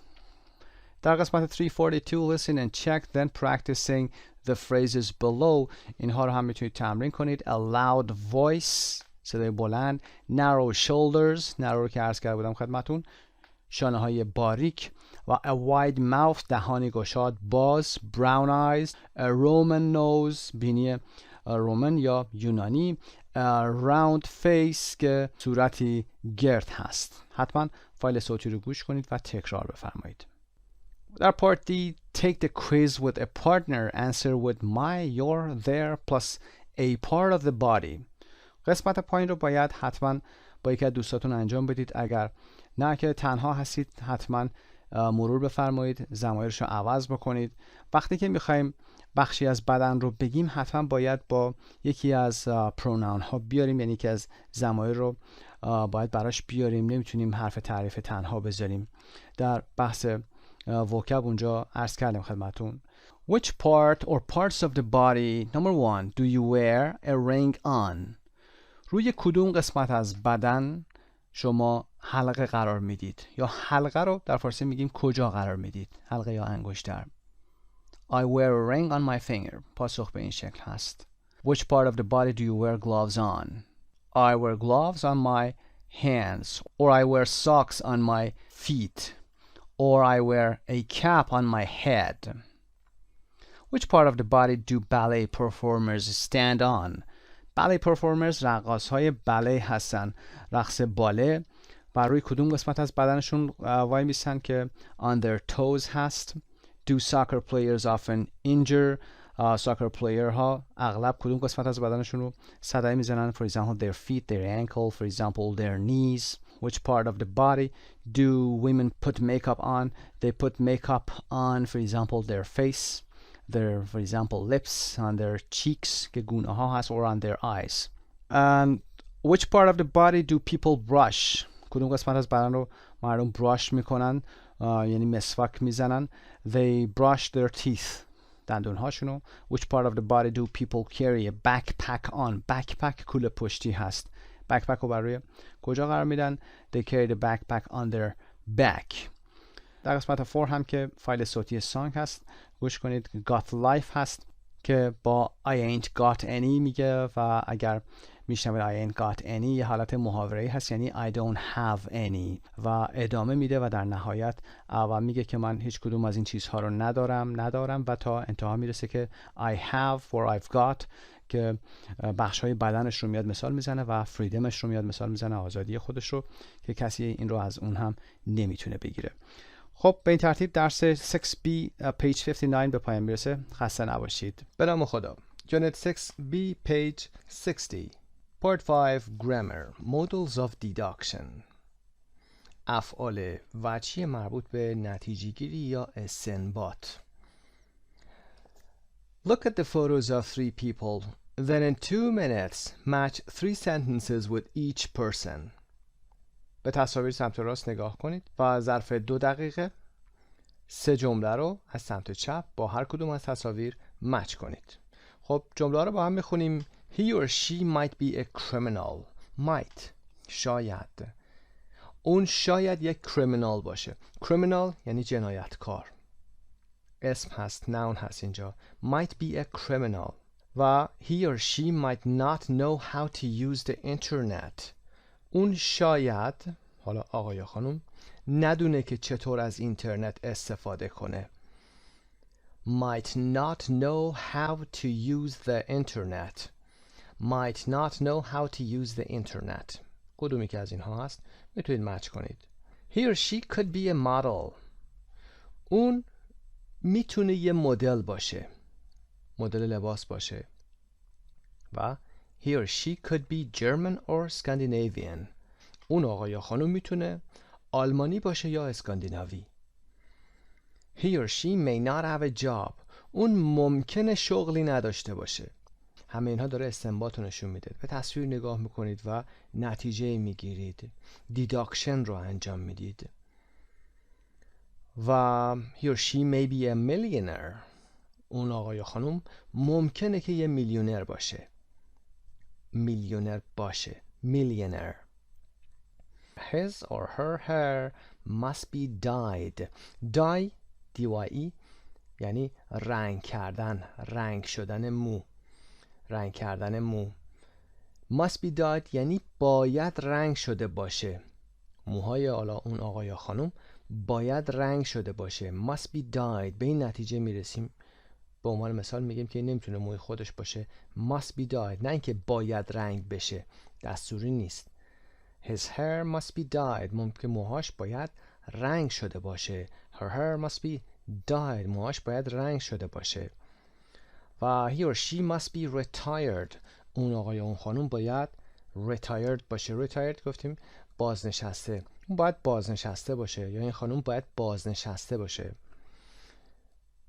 پس must اینجا به معنای باید هست، باید اجبار نیست. یعنی it is very probable or certain، خیلی احتمالش بالا هست و یا certain هست. و گزینه آخرمون هم he or she can't be a business person. اون آقا یا اون خانم نمیتونه یه business person باشه. can't be نمیتونه، نه اینکه تواناییش رو نداشته باشه. از ظاهر تصاویر داریم میگیم که can't be نمیتونه. به این نتیجه داریم میرسیم، استنباط میکنیم. models of deduction در مورد همین موضوع هست. compare with the partner. I think he could be a model. خب میتونید به این شکل بگید، نظر خودتون میخواید بگید، میگید I think in my opinion she can't be a business person or he can't be a business person. For example, he or she is too young to be a business person. She can't be a business person. به این شکل. قسمت 3 هم مراجعه میکنید به communication judging by appearances. Page 106. Find out about the 3 people. Did you guess correctly?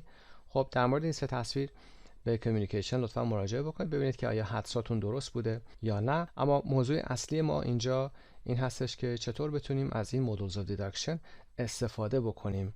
مثلا might be، might not know، شاید، could be میتونه، میتونسته و maybe شاید باشه، یا may not have a job ممکنه نداشته باشه، و must گفتیم باید. به عنوان مثال لامپ خونهشون روشن، میگیم they must be at home.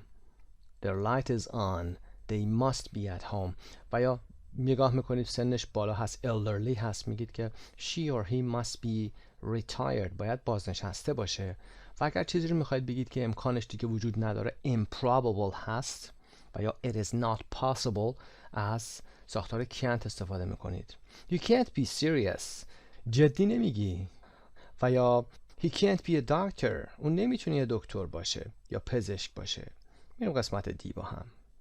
Look at the sentences in A and answer the questions. خب جمله های A رو در بالا توضیح دادیم، به سوالات زیر پاسخ بدیم. Number 1. Which modal verbs mean it's possible؟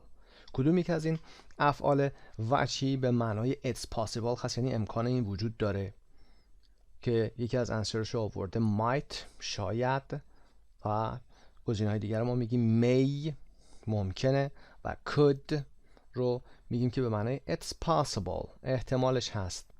Number 2. Which modal verb means it is very likely to happen؟ احتمالش خیلی بالاست. likely احتمالش هست. very likely احتمالش خیلی زیاده. to happen که رخ بده میگیم must. مثل Her hair must be dyed. موهاش باید رنگ شده باشه. Which modal verb means it is impossible. It is impossible. گفتیم گزینه can't هست. نمیتونه. امکان پذیر نیست. نباید اینطور باشه. خب در قسمت ای هم که میریم به page 143 grammar bank در مورد modals of deduction صحبت میکنیم. تمرین ها رو هم انجام میدید و برمیگردیم به ادامه درس. وبسایت مجموعه زبان ایرانی.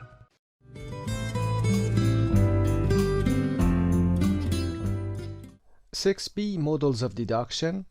در مورد modals of deduction که افعال وجهی مربوط به استنباط هست، نتیجه گیری هست، در متن درس صحبت کردیم. در اینجا میخوایم به تفصیل صحبت بکنیم در مورد might, can't و must. در قسمت اول might و may رو داریم. When you think something is possibly true. احتمالاً اگر چیزی درست باشه، شایدی وجود داشته باشه، از might و may استفاده میکنیم. مثال Tony's phone is turned off. موبایل تونی خاموشه. He might be on the plane now or just boarding. احتمالاً یا شاید الان توی هواپیما باشه و یا داره سوار میشه. Might be on the plane now. شاید در هواپیما باشه الان، میگیم on the plane، و یا just boarding، داره سوار میشه. Laura might not like that skirt. It's not really her style. شاید لارا از اون دامنه خوشش نیاد. در واقع این اصلا سبک اون نیست، یعنی آنچه که اون دوست داره نیست. I don't know where Kate is. نمیدونم کیت کجا هست. She may be at work or at the gym. ممکنه سر کار باشه و یا در باشگاه باشه. Maybe. ممکنه باشه. I'm surprised that Ted isn't here. تعجب میکنم که تد اینجا نیست. He may not know that the meeting is today. ممکنه که ندونه که میتینگ امروز هست یا جلسه امروز هست. و اما can't. When you are sure something is impossible or not true. وقتی که مطمئن هستید چیزی غیر ممکنه، probable نیست، possible نیست و is not true. واقعیت هم نداره، درست نیست. مثل Brandon can't earn much money at his job. He's still living with his parents. برندن نمیتونه تو این شغل جدیدش پول زیادی در بیاره. اون هنوز با خانواده‌اش داره زندگی میکنه، با والدینش داره زندگی میکنه. Can't earn much money. اینجا به این معنا نیستش که با این شغلش نمیتونه درآمد خوبی داشته باشه، بلکه منظورمون این هستش که اون نباید درآمد خیلی زیادی داشته باشه چون الان هنوز داره با خانواده‌اش زندگی میکنه. به این شکل داریم استنباط میکنیم، به این نتیجه میرسیم. توانایی برندن و یا شغلش رو زیر سوال نمیبریم. That woman can't be Jack's wife. Jack's wife has dark hair. اون خانومه یا اون زن نمیتونه همسر جک باشه، خانوم جک باشه. خانوم جک و یا همسر جک موهای تیره داره. That woman can't be Jack's wife. به این نتیجه رسیدیم، نگاه کردیم دیدیم موهای این خانومی که داریم صحبت میکنیم بلاند هست، در صورتی که خانوم جک یا همسر جک موهای دارکی داره. و اما must. When you're sure something is true. وقتی که مطمئن هستید که چیزی درست هست. مثل The neighbors must be out. There aren't any lights on in the house. همسایه ها They must be out. The neighbors must be out. باید بیرون باشن. اجباری رو نشون نمیدیم. داریم میگیم که از چیزی به این نتیجه رسیدیم و داریم میگیم که نباید خونه باشن، باید بیرون باشن. مثلا میتونیم از can't هم استفاده کنیم اینجا و بگیم The neighbors can't be in. نمیتونن تو خونه باشن. The neighbors must be out. باید بیرون باشن. به خاطر اینکه هیچ لایتی توی خونه روشن نیست. There aren't any lights on in the house. هیچ چراغی روشن نیست، لامپی روشن نیست. Your sister must have a lot of money if she drives a Porsche. اگر خواهر شما یه پورش داره یا پورش میرونه باید پول زیادی داشته باشه. Your sister must have a lot of money. باید پول زیادی داشته باشه. حالا در برابرش can't رو هم میتونید استفاده بکنید اینجا و بگید که به عنوان مثال اگر خواهر شما ماشینی رو، حالا به عنوان مثال یک ماشین سطح پایینی رو سوار میشه یا میرونه، نمیتونه پول زیادی داشته باشه. Your sister can't have a lot of money if she drives a. حالا اسم ماشین رو نمیگیم و هممون میشناسیمش. Your sister can't have a lot of money. نمیتونه داشته باشه. داریم از چیزی به این نتیجه میرسیم. چه چیزی ما رو به این نتیجه میرسونه؟ نوع ماشینی که سوار میشه. اما برای must میگیم Your sister must have a lot of money if she drives a Porsche. پس وقتی که خواهر شما پورش میرونه یا پورش داره، میتونه پول زیادی داشته باشه، باید پول زیادی داشته باشه. must. اینجا هم اجباری رو نشون نمیدیم، امر نمی کنیم، بلکه داریم به این نتیجه میرسیم از شواهد موجود. We often use might, may, can't or must to say how sure or certain we are about something. از might و may و can't و must زمانی استفاده میکنیم که میخوایم بگیم که چقدر از موضوعی مطمئنیم. Based on the information we have. بر اساس شواهدی که داریم، اطلاعاتی که داریم، از اینها میام استفاده میکنیم. We don't use can instead of might or may. نمیگیم he can be on the plane now. اون الان میتونه باشه، نه، اون ممکنه باشه. چون مطمئن نیستیم از can اینجا استفاده نمی کنیم به هیچ عنوان. در این وضعیت، در موقعیتی مثل این که میخوام بگیم اون الان میتونه، اون الان باید در هواپیما باشه، دیگه نمیگیم he can be on the plane، میگیم he might be on the plane, he may be on the plane. In this context, the opposite of must is can't.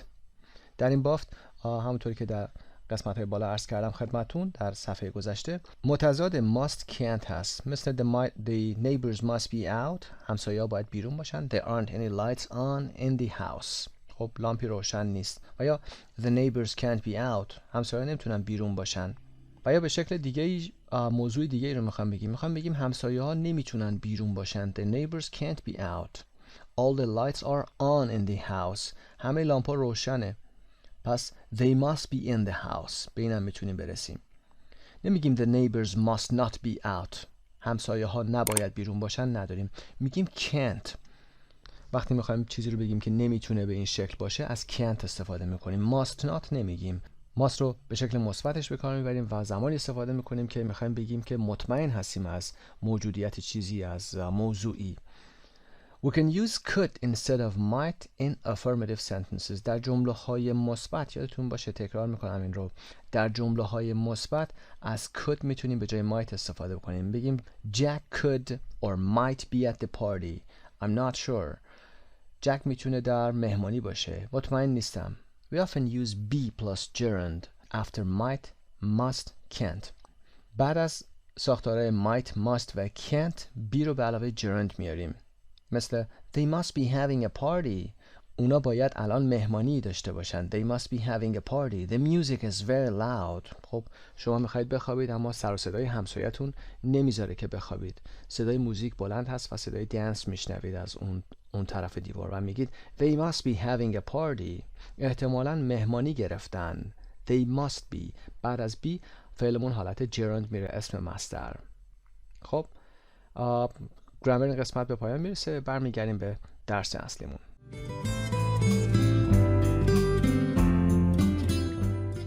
Okay, listening and reading. A. In pairs, look at the man in the photo. Make sentences about him using might, may, could be or could not be, must be or can't be, and words from the list. خب در مورد models of deduction صحبت کردیم. حالا باید بتونید در مورد این تصویری که در اینجا میبینید و هیچ اطلاعی هم در مورد ایشون ندارید که کی هست و داره چه کاری انجام میده، کجا هست، جمله هایی رو بیایید با might و may، could be, could not be, must be or can't be که گفتیم به چه معنایی هست و چه کاربردی داره بیاید بگید. و یا اینکه از کلمات زیر هم که در این فهرست اومده استفاده بکنید. کلمات American, British, very famous, homeless یعنی بی خانمان، funny به معنای شاد و میتونه مسخره باشه و dangerous هم که به معنای خطرناک هست بیاید استفاده کنید. For example, you can say he must be homeless. اون باید بی خانمان باشه چون میبینید وسایلش رو همراهش داره. He's carrying everything he has, for example, in his hands. Or he can't be famous. اون نمیتونه مشهور باشه. Or he can't be American. They say Americans are rich. خب حتما این کار رو انجام بدید. بعد از اینکه این قسمت رو انجام دادید، در موردشون صحبت کردید با استفاده از مدل‌های بالا، میریم قسمت B. Part B. Listen to a woman talking about the man in A and answer the questions. خب یه فایل صوتی داریم 347 رو حتما گوش کنید و ببینید میتونید به سوالات پایین پاسخ بدید. 3.47 A few months ago, I was with a Vietnamese friend of mine named Nhi in California, and we were driving around the West Hollywood area, which is a pretty famous part of Los Angeles. You know, the Sunset Strip, Melrose Avenue, lots of cool shops and restaurants, and lots of movie stars. Anyway, it was a hot, sunny day, and we were thirsty, so we stopped at a cafe for a cold drink and a snack. So we sat down at an outside table waiting for the server when we saw a man walking toward us. He was wearing a crazy combination of clothing, and he kind of looked like a mess. He had a beard, long messy brown hair, and he was wearing a winter hat in the middle of summer. Nhi said, "Oh, look at that poor man. He must be homeless. He looks like he hasn't taken a shower for some time. He's also really thin. He must be hungry. Should I give him some money?" She started to look in her bag for some money, but I looked at him again and just said, "Don't." She couldn't understand why I didn't want her to give the man some money, and she thought I was being very mean and unfriendly. خب فایل صوتی رو هم که با متنش دیدید، به سوالات پاسخ میدیم. Where were the speaker and her friend Nhi؟ گوینده این موضوع که یه خانمی هست و دوستش که اسمش نی هست کجا بودند؟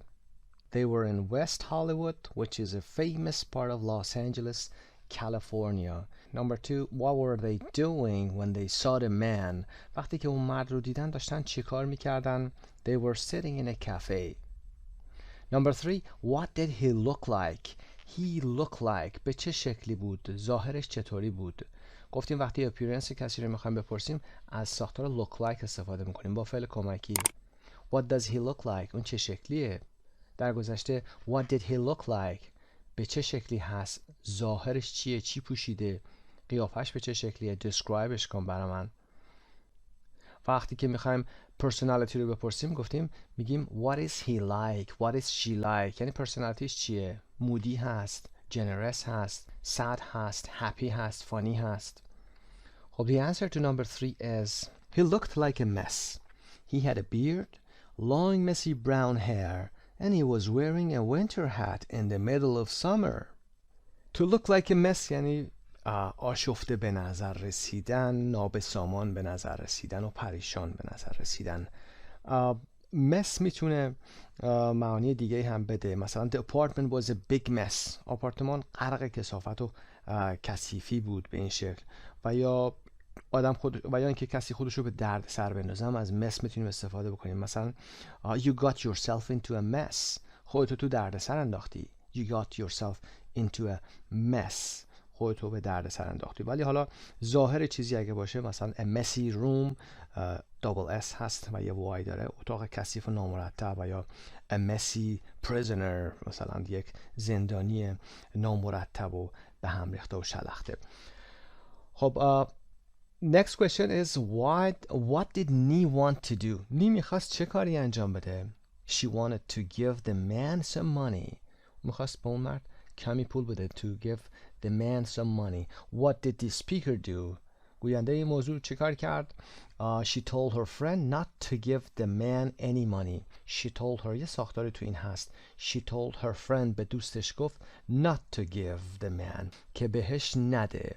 نمیگیم don't give چون نقل قولی نمی کنیم، داریم میگیم چه کاری رو گفته انجام نده. She told her friend not to give the man any money. هیچ پولی به اون مرد نده.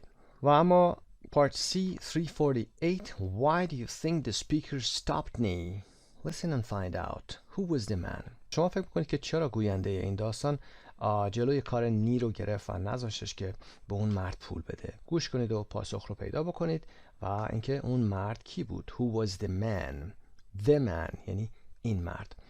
خب فایل ویدیویی رو پاس کنید لطفاً. 348 رو گوش کنید با دستگاه خودتون و بعد فایل صوتی رو با متنش پخش میکنیم و ادامه کار رو با هم خواهیم داشت. 3.48. When the man had gone past, I said, Nee, that man isn't homeless. He's Russell Brand, the British comedian and actor. He's one of the funniest people in show business, and he definitely isn't homeless. He has a house in the Hollywood Hills and an apartment in New York City. And he definitely doesn't need any money. He just enjoys wearing comfortable, old, mismatched clothing. In fact, Russell Brand often talks to the homeless people he sees on the streets and gives them money or buys them food. Even though he looks a little messy and scary, he's actually a very kind person. Nee was really surprised.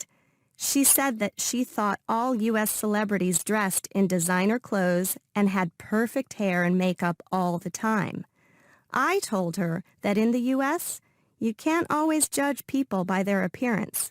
A lot of people, even famous celebrities, like to dress in old, mismatched clothing because it's comfortable and it helps them blend in with the crowd better so they can go quietly about their business. Okay, the speaker stopped Nee because the man wasn't homeless. speaker یا این خانمی که داره صحبت میکنه جلوی نی رو گرفت به خاطر اینکه the man wasn't homeless. homeless نبود، بی خانمان نبود این آقا. He was a famous actor and comedian Russell Brand. اون یک هنرپیشه معروف و یک کمدی بود، a comedian که اسمش هم راسل برند هست. در این فایل های صوتی ممکنه که به کلماتی برخورده باشید براتون جدید باشه. بنچ همون نیمکت هست، a long seat in a park. و ترامپ هم همین تصویری که از این آقا میبینید شبیه ترامپ هست، یعنی ولگرد هست. و یا a beggar beggar beggar همون گدا هستن، کسانی که در خیابون از ما پول طلب میکنن و پول میخوان، a beggar. و ترامپ رو هم که به شکل TRAMP a tramp، یه آدم ولگرد. خب میریم قسمت D. Look at the two photos of Susan Boyle in the article. Do you know who she is? Can you guess why she has changed her appearance? خب تصویر سمت راست کتاب رو که در صفحه بعد هست نگاهی بندازید، ببینید که سوزان بویل رو میشناسید و ببینید کی هست. آیا میدونید که شون کی هستن و میتونید حدس بزنید. Can you guess؟ میتونید حدس بزنید why she has changed her appearance. چرا ظاهرش رو تغییر داده. She has changed her appearance.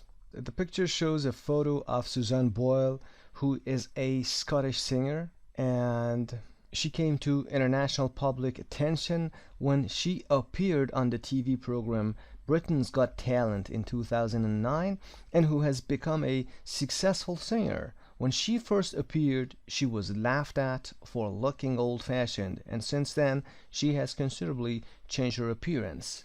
تصویر خانم سوزان بویل هست که اولین بار در سال 2009 در مسابقه تلویزیونی Britain's Got Talent شرکت کرد. میدونید حتما Britain's Got Talent و یا American's Got Talent رو میشناسید و که از اونجا شد که یه خواننده معروفی شد و موفق شد در کارش. اولین بار که در اون مسابقه یا اون شو شرکت کرد مردم خیلی بهش خندیدن به خاطر اینکه لباساش خیلی مدل قدیمی بود و از اون زمان به بعد سعی کرده که ظاهر خودش رو کاملا تغییر بده.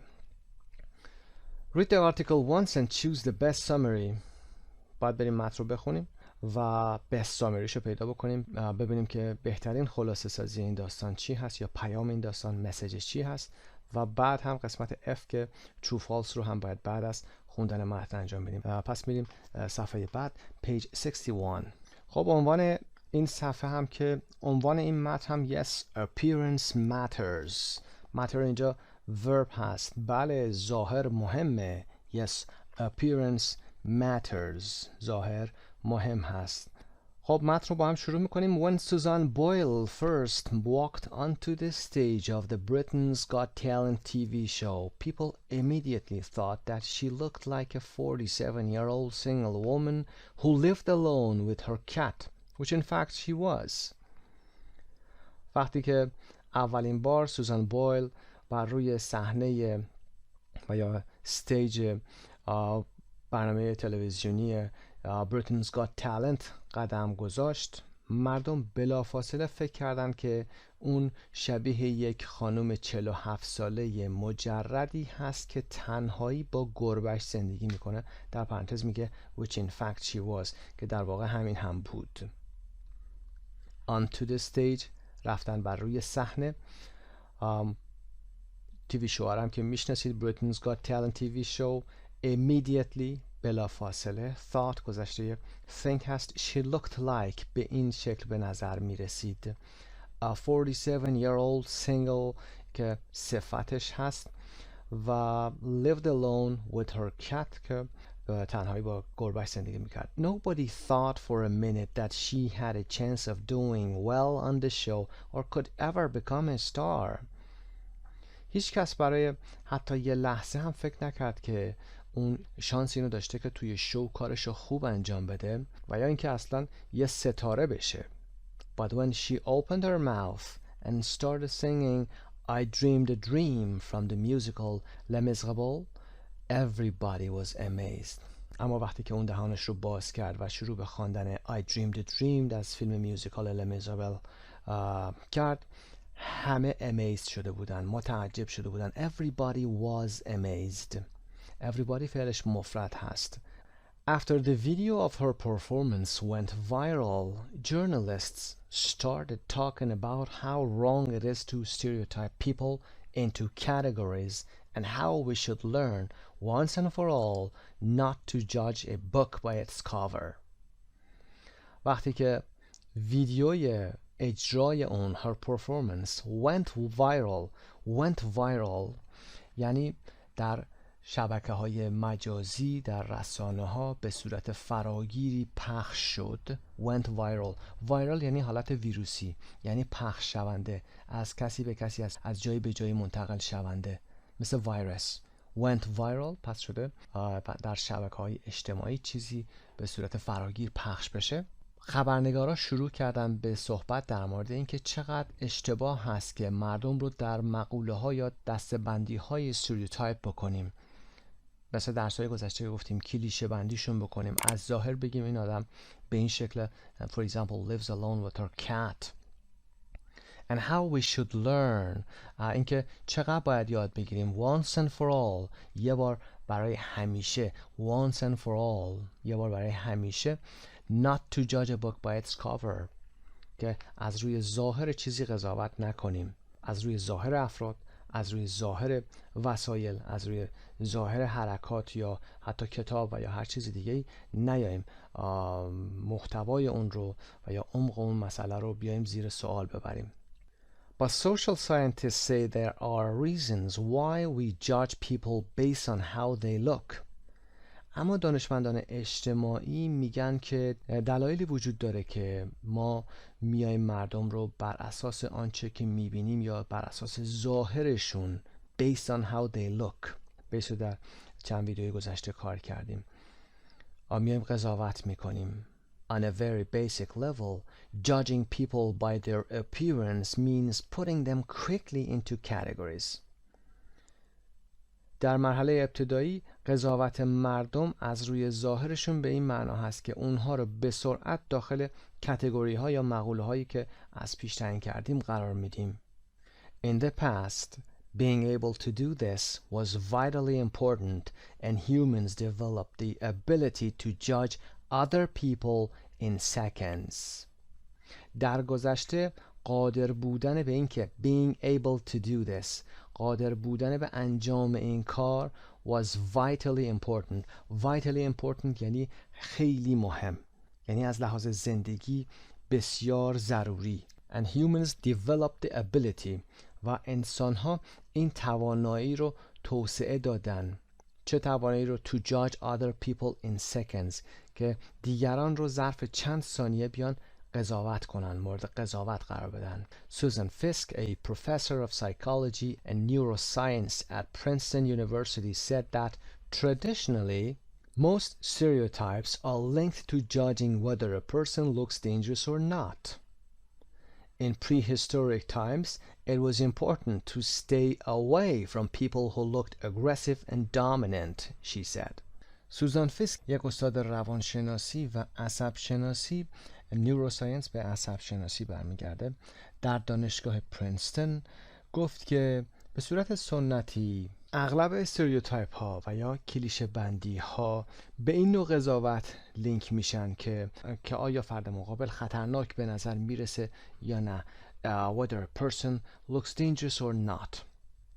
In prehistoric times یعنی در زمانهای پیش از تاریخ it was important to stay away.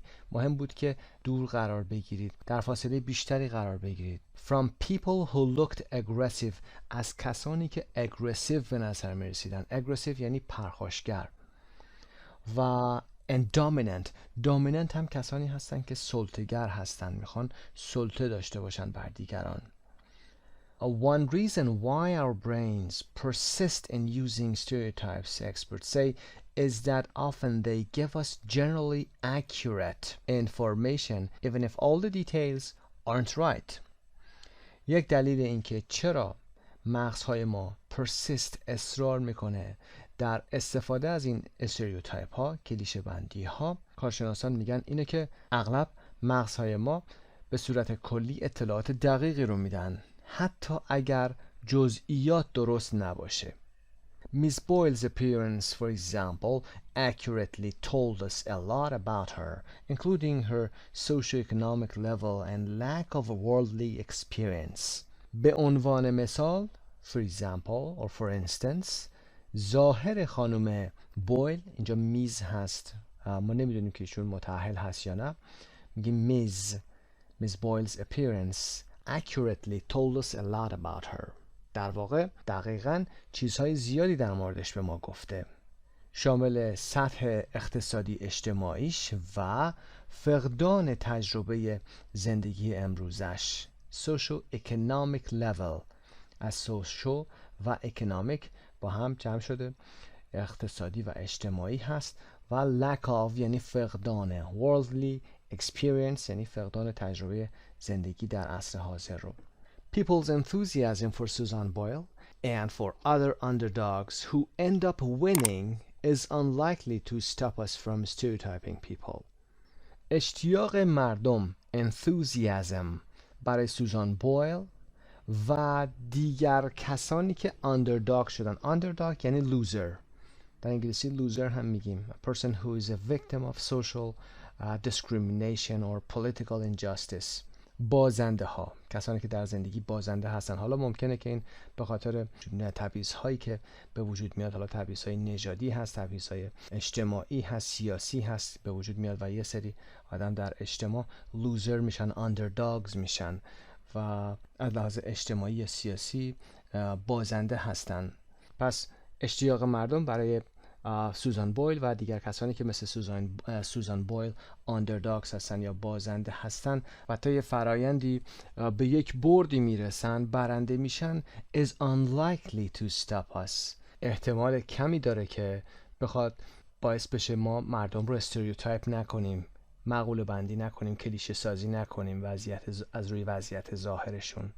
This may be one of the reasons why, although Miss Boyle expressed the hope that maybe this could teach him a lesson or set an example, she did begin to change her appearance, wearing makeup, dyeing her gray hair, and appearing in more stylish clothing.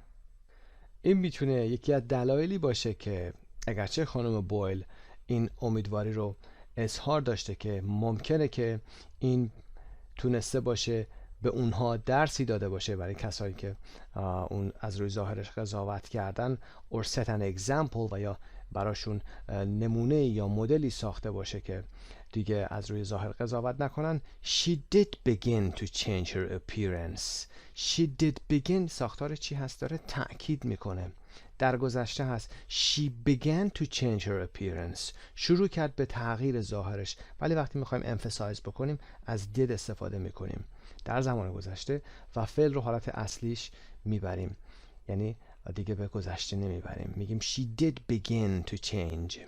اون واقعا شروع کرد به تغییر ظاهرش. wearing makeup آرایش کرد. dyeing her hair، dye رو که گفتیم یعنی رنگ کردن مو. her gray hair، gray به معنی موهای خاکستری هست. gray با A امریکن هست، با E بریتیش هست. and appearing in more stylish clothing، و با پوشاکی یا لباسهای خوش استایل تر، خوش فرم تر ظاهر میشه. خب adapted from the New York Times، از نیویورک تایمز گرفته شده. خب باید برگردیم به صفحه قبل پیج 60، یه سری تمرین ها رو انجام بدیم و برمیگردیم دوباره به صفحه 61. خب در پارت E داشتیم read the article once and choose the best summary. بهترین خلاصه این هست judging people by appearance can be useful and is often right. قضاوت مردم از روی ظاهر میتونه مناسب باشه و اغلب هم درست هست. number 2 هست.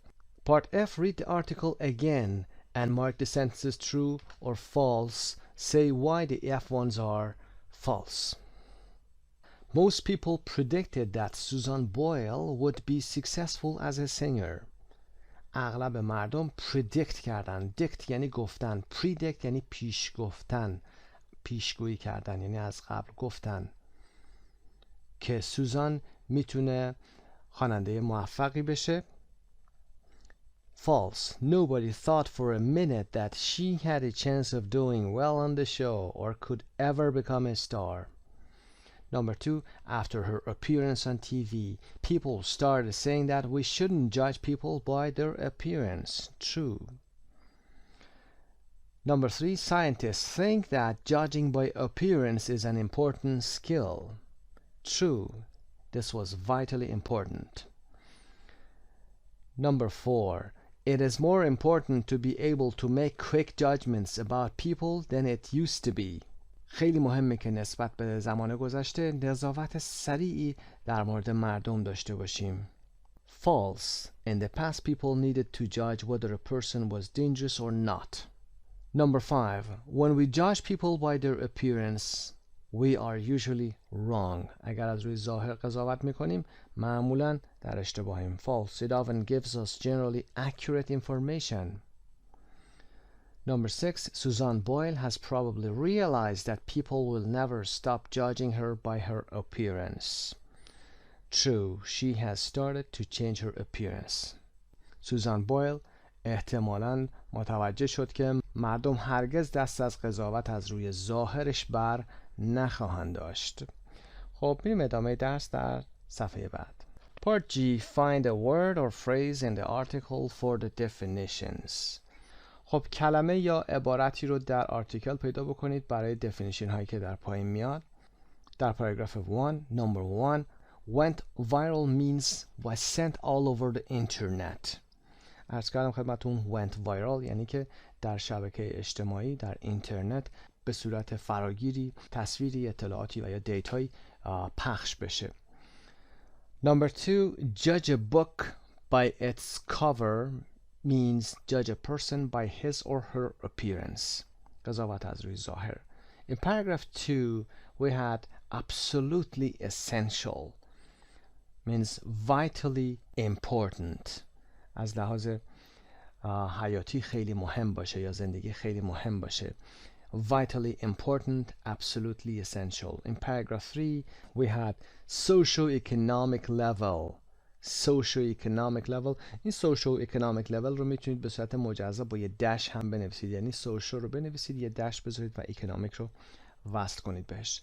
What social class she is and how much money she has. در چه کلاس یا طبقه اجتماعی زندگی میکنه هست و اینکه چقدر مانی داره، چقدر پول داره. سوشو طبقه اجتماعیش هست و اکونومیک پولیش هست.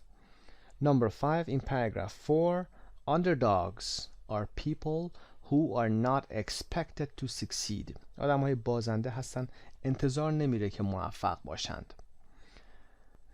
Talk to a partner. Number 1. Do you think people in your country tend to judge other people by their appearance? فکر میکنید که مردم در کشور شما tend to judge یعنی تمایل دارن، میل به این کار دارن، مردم رو از روی ظاهر قضاوت بکنن. In what way?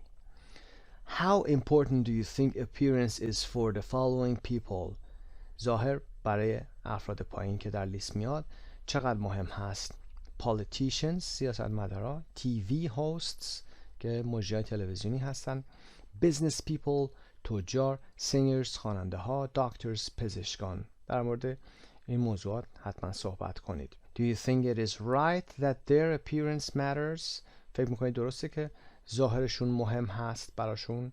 On what occasions might you judge someone by their appearance؟ چه موقعی هست که شما احتمال داره بعضی رو از روی ظاهرشون قضاوت بکنید؟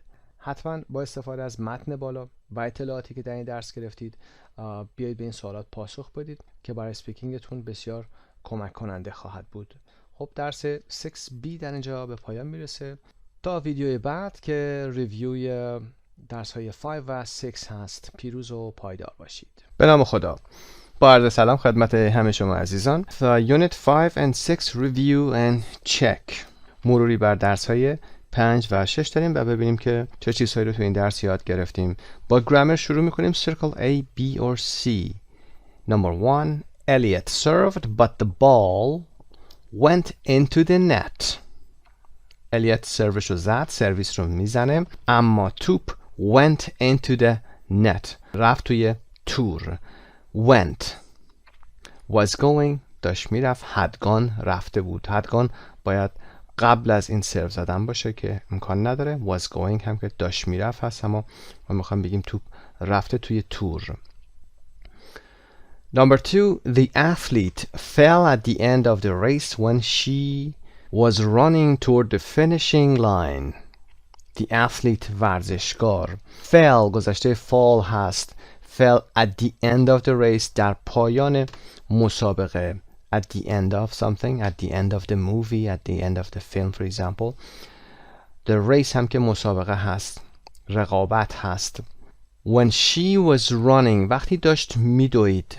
when she was running toward به طرف the finishing line یعنی خط پایان مسابقه. was running when she ran که نداریم، نمیتونه باشه. اگر زمان حال باشه که she runs هست که اصلا برای اینجا مناسب نیست. she had run دویده بود که اصلا با این زمان دوباره هماهنگ نیست، چون در حالی که داشته به سمت خط پایان میرفته زمین افتاد یا زمین خورد. Number 3. I didn't realize that you two hadn't met before.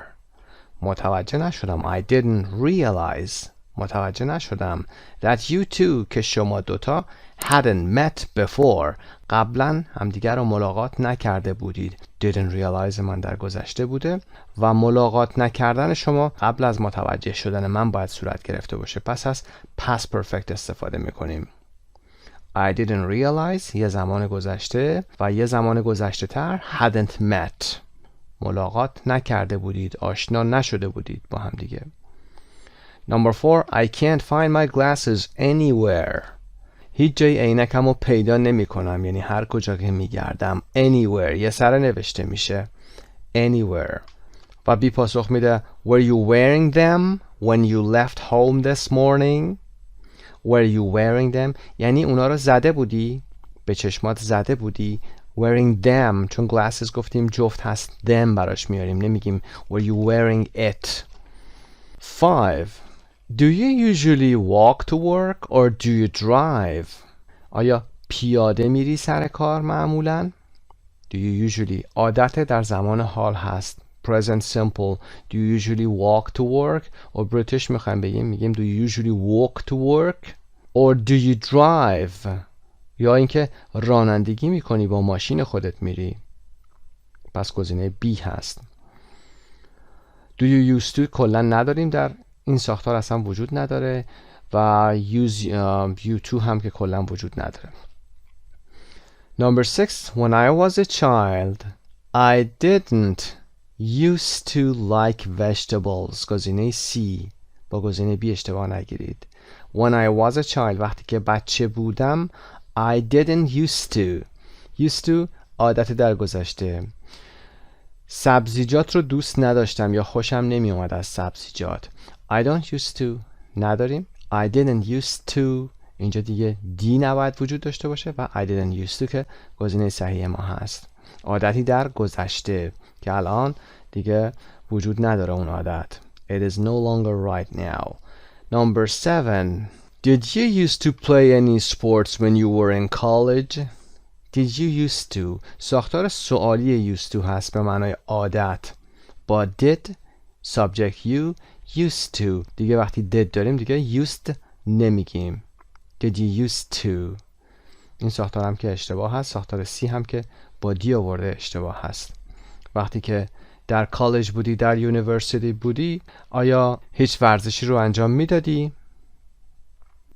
Number 8. A lot of famous movies have been shot in Cortland Alley. A lot of famous movies فیلم های معروف زیاد مشهور زیادی. Movies in American هست. فیلم در بریتیش هست گفتیم در درس. فیلم های زیادی have been shot فیلم برداری شده and in Cortland Alley در کوچه Cortland Alley در اونجا فیلم برداری شده and have been shot. has been shot هم اینجا داریم. have shot هم داریم. have shot اشتباه هست چون ما اینجا پسیو نیاز داریم. خود فیلم که نمیاد فیلم برداری کنه. توسط کسی دیگه ای فیلم برداری انجام شده. پس باید یا have been shot باشه یا has been shot باشه. یعنی فیلم برداری شده. اگر مفرد باشه has been shot singular باشه. چون برای مفرد ما has میاریم. برای جمع چرا؟ چون a lot of movies جمع داریم اینجا. have been shot فیلم برداری شدن در Cortland Alley. Number 9. He's an actor who hates being asked about his private life.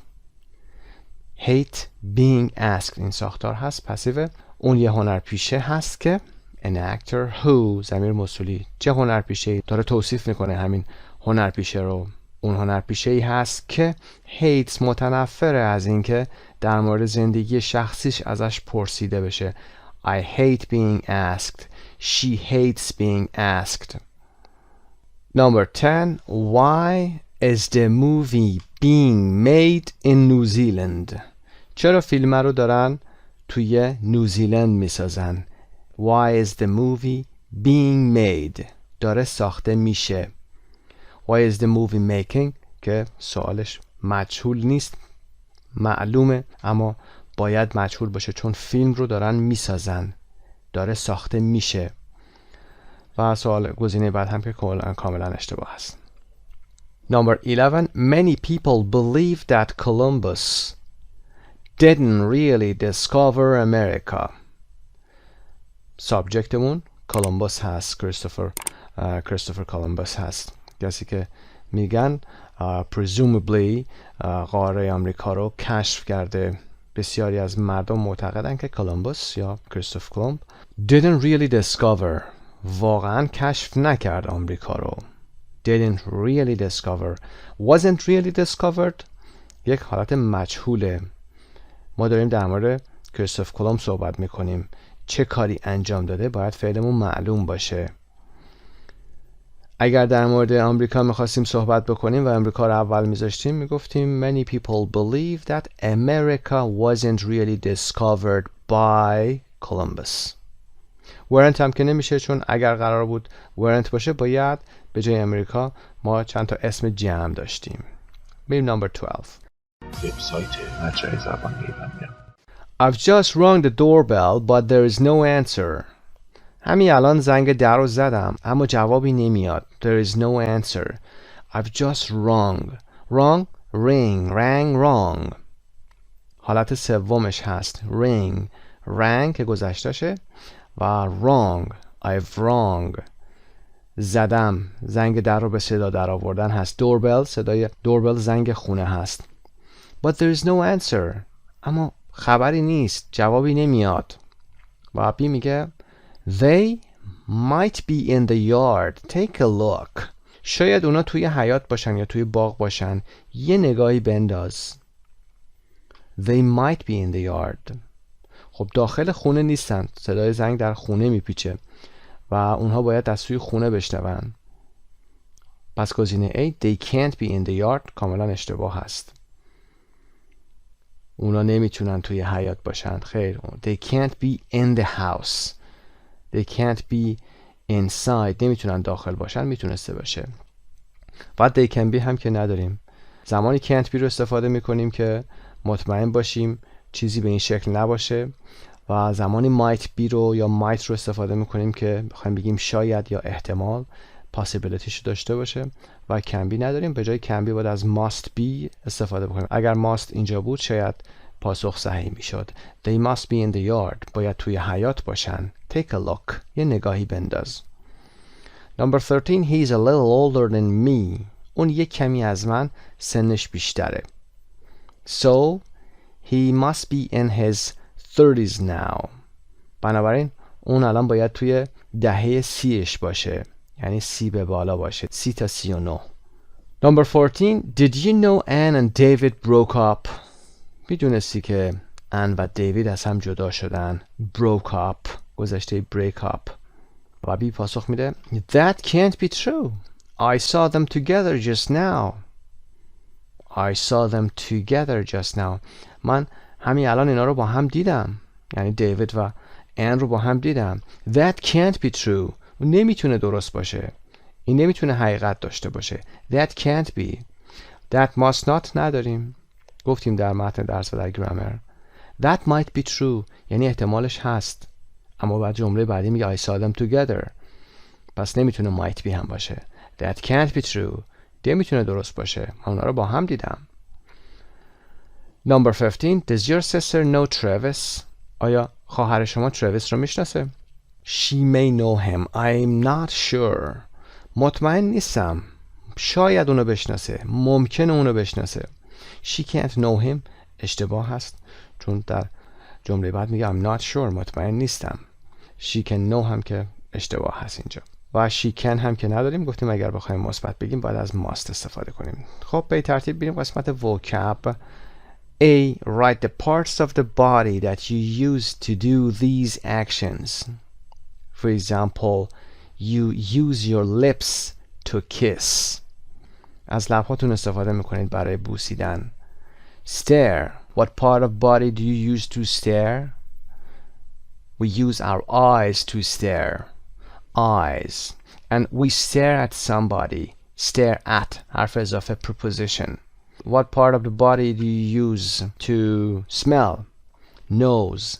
We smell with our nose. Clap. You use your hands to clap. The audience clapped. حضار تشویق کردن با دست زدن. Clapped. Double P میشه و ایدی میگیره وقتی گذشته میبرید. پس you use your hands. Bite. You use your teeth to bite. Bite. از دنداناتون استفاده میکنید. Teeth. خب بریم قسمت بعد. Part B. Circle the right verb or phrase. Number 1. The Nets beat the Nuggets 108 to 102. The Nets و The Nuggets اسم تیم هست. حالا هر تیمی میتونه باشه. رقابت داشتن با هم. won و beat داریم. won گفتیم برنده شدن چیزی، کسب کردن چیزی هست. یعنی مدال گرفته باشین یا جایزه ای رو برده باشین، اواردی رو برده باشید. بیت گفتیم شکست دادن هست. امتیازش هم که آورده 108 به 102. The Nets beat the Nuggets 108 to 102. The Nets 108 به 102 ناگتس رو شکست داده. Number 2. Can you book a tennis court on Friday? A tennis court, not a tennis course. دوره نیست. هم بگیم زمین تنیس رو برای جمعه میتونید رزرو بکنید. Can you book? book به عنوان فعل گفتیم رزرو کردن هست. Can you book a tennis court? Number 3. Sports players are usually very careful not to get injured before important events. ورزشکاران معمولاً خیلی مراقبند که قبل از مسابقات و یا وقایع مهم زخمی نشن، دچار مشکل نشن، به خودشون صدمه نزنن. Not to get injured که زخمی نشن. Get in shape یعنی که وضعیت جسمی بهتری پیدا بکنن. Number 4. Real Madrid scored or kicked a goal just before halftime. Kick. We kick a ball. ما توپ رو شوت میکنیم، لگد میزنیم. Kick the ball. or hit the ball حالا با دست یا با سر. پس ریال مادرید scored a goal. یک گل کسب کرد. کیک برای توپ هست. score a goal. درست قبل از هاف تایم یک گلی رو کسب کرد. scored a goal یا یک گل زد. I go swimming every morning during the week. من در طول هفته هر روز صبح به شنا میرم. I go swimming. گفتیم برای افعالی که حالت آینجی، برای ورزش‌هایی که حالت آینجی دارن، swimming، cycling و غیره، از go استفاده میکنیم. برای ورزش‌هایی که مارشال آرتس هستن از do استفاده میکنیم. Part C. Complete the words. Look is a very close friend. I've known him all my life. لوک یه دوست خیلی صمیمی یا نزدیکه. تمام طول زندگیمون رو میشناسم. I've known him. از ساختار present perfect در اینجا استفاده میکنید. همیشه کسی رو که میشناسید. Number 2. My wife and I have a lot in common. من و همسرم وجه مشترک زیادی داریم. A lot in common. common یعنی مشترک. Gina and I lost touch after we both changed jobs. بعد از اینکه من و جینا شغلمون رو عوض کردیم we lost touch. ارتباطمون قطع شد با هم. ارتباطمون قطع شد. Number 4. We met in our first class in college and we got to know each other very quickly. ما در کلاس اولمون در دانشگاه همدیگر رو ملاقات کردیم. We met in our first class and then we got to know each other. بعد از اون با هم آشنا شدیم یا آشناییمون شروع شد. We got to know each other very quickly. به سرعت با هم آشنا شدیم. Number 5. Linda is getting married next month. ماه آینده لیندا میخواد ازدواج کنه. Her fiancé is Canadian. He's very nice. نامزدش کاناداییه و خیلی هم آدم خوبیه. fiancé F-I-A-N-C-E و fiancé زن هم که یه ای اضافه تر داره. D. Write words beginning with S for the definitions. خب کلماتی که میخوایم در جمله های پایین بیاریم، کلماتی که در تعریف پایین میخوایم بیاریم باید با S شروع بشه. definitionش هم آورده. The music of a movie. میدونید دیگه آهنگ یک فیلم. The soundtrack هست. soundtrack یه سره نوشته میشه. one word. The translation of the dialogue of a movie. ترجمه دیالوگ یک فیلم رو همونطور که در متن گفته subtitles هست. subtitles. Number 3. Images often created by computer. تصاویری که اغلب توسط کامپیوتر درست میشن در فیلم ها special effects هستن. special effects با ای نوشته میشه. جلوه های ویژه. Number 4. The most important actor in a movie is star. star. Number 5. One part of a movie that happens in one place. یک بخشی از فیلم هست که در یک مکان اتفاق میفته. scene. صحنه. S-C-E-N-E. Part E. Complete the sentences with one word. با یک کلمه کامل میکنیم جمله های زیرو. I love working out. working out ورزش کردن، تمرین کردن هست. من عاشق تمرین کردن در باشگاه هستم. هر روز عصر میرم. It means I go to the gym every evening. Number 2. Please don't laugh at Greg. He's trying to do his best. لطفاً به گرگ نخند. Don't laugh at somebody. We laugh at. حرف اضافه شه. Don't laugh at Greg.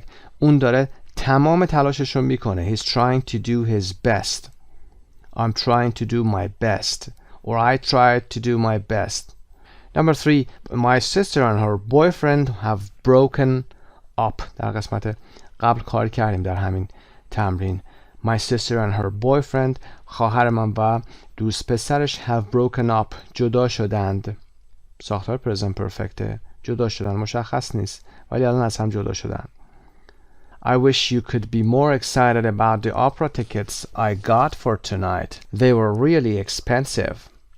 کاشکی به خاطر بلیط‌های اپرایی که برای امشب گرفتم هیجان زده تر بودی، خوشحالتر می شدی، شادتر می شدی. They were really expensive. اونا واقعا گرون بودن. Excited about. هیجان زده شدن درباره چیزی، در ارتباط با چیزی. Number 5. Is there anything good on TV tonight? آیا امشب تلویزیون چیز خوبی داره؟ یا تلویزیون امشب هیچ چیز خوبی داره؟ Is there anything good on TV? در تلویزیون. On TV. Pronunciation. Circle the word with a different sound. Number 1. Or, like horse. Score. Warm up. Court. Couple. Couple. Couple is different. Number 2. Z, like zebra. Taste. Lose. Propose. Nose. Taste کلمه متفاوت هست با صدای س. lose از دست دادن. propose پیشنهاد دادن. nose که بینی هست. Number 3. S, like snake. Face. Audience. Course و eyes. The different sound. 4. O. O diphthong هست. throw. shoulder. toe و doctor. doctor متفاوت هست. Number 5. oi. oi diphthong هست از اصوات مرکب like noisy. enjoy. voice و shoe. noisy, enjoy, voice, shoe. shoe is different. Underline the stressed syllable. Referee is number 1. Referee. قسمت آخر. The third syllable is stressed. Referee. Number 2. Review. Review. Second syllable. Number 3. Spectators. Spectators. قسمت وسط هست. Director و یا director. Director. قسمت وسط. Colleague. colleague قسمت اول که پارتنر هست یا coworker هست، همکار. خب بریم صفحه بعد. page 63. Can you understand this text? Read the text. Do you know of any similar theatrical superstitions in your country? What are they? در متنی که در قسمت پای میاد، همونطور که در متن درس داشتیم superstitions رو خوندیم. خرافات بود، یه سری عقاید و رسوم بود، عادات و شیوه های خاص هست که ما به اونها میگیم خرافات، که بر اساس حقیقت نیستن. این ایده ها واقعیت نداره. در متن درس در مورد ورزشکارا خوندیم که چه نوع سوپرستیشن هایی دارن و الان میخوایم در مورد تئاتریکال که مربوط به جامعه هنری هست. حالا میتونه گروه هنرمندای تئاتر باشه یا موسیقیدانان و غیره باشه. این سوپرستیشن ها مربوط به اونها هست. میریم متن رو میخونیم و بعد میایم تمرین ها رو با هم انجام میدیم. Theatrical superstitions. خرافات مربوط به رشته های هنری هست. Along with sports players, theater professionals are considered some of the most superstitious people around. These are some of their more common beliefs and practices. علاوه بر ورزشکاران که در موردشون صحبت کردیم، هنرمندان تئاتر و یا حرفه‌ای ها در تئاتر هم از کسانی هستن که the most superstitious people محسوب میشن. یعنی اونها هم از خرافاتی ترین مردمی هستن که در جامعه میبینیم. These are some of their more common beliefs and practices. در قسمت پایین چند تا از اعتقادات و یا عادات و شیوه های مشترک اونها آورده میشه. Not wishing good luck. Generally, it is considered bad luck to wish someone good luck in a theater. به صورت کلی در تئاتر و یا در این رشته های هنری، در انگلیسی، البته فرهنگ انگلیسی، شما نمیتونید برای کسی good luck بیایید آرزو بکنید. نمیگید good luck وقتی که میخواد برای پرفورمنسش رو انجام بده و این bad luck محسوب میشه، بدشانسی محسوب میشه یا بدشانسی میاره اگر شما به کسی بگی good luck. Before a performance, it is traditional for the cast to get together and prevent bad luck by wishing each other bad luck. قبل از اجرا این موضوع یک موضوع سنتی هست که هنرپیشه ها the cast، هنرپیشه های اصلی تئاتر هستن، با هم دیگه جمع میشن و برای اینکه بد لاکی براشون جلو نیاد prevent bad luck، برای اجتناب از بدشانسی برای همدیگه bad luck رو میان آرزو میکنن. English actors used to say to each other, I hope you break a leg. And even today actors and musicians often say break a leg to each other instead of good luck before they go on stage. هنرپیشه‌های انگلیسی used to say میگفتن به همدیگه I hope you break a leg. این ایدیمی هست که اصطلاحی هست که از گذشته وجود داشته، الان هم هنوز میگن I hope you break a leg. امیدوارم که پات بشکنه.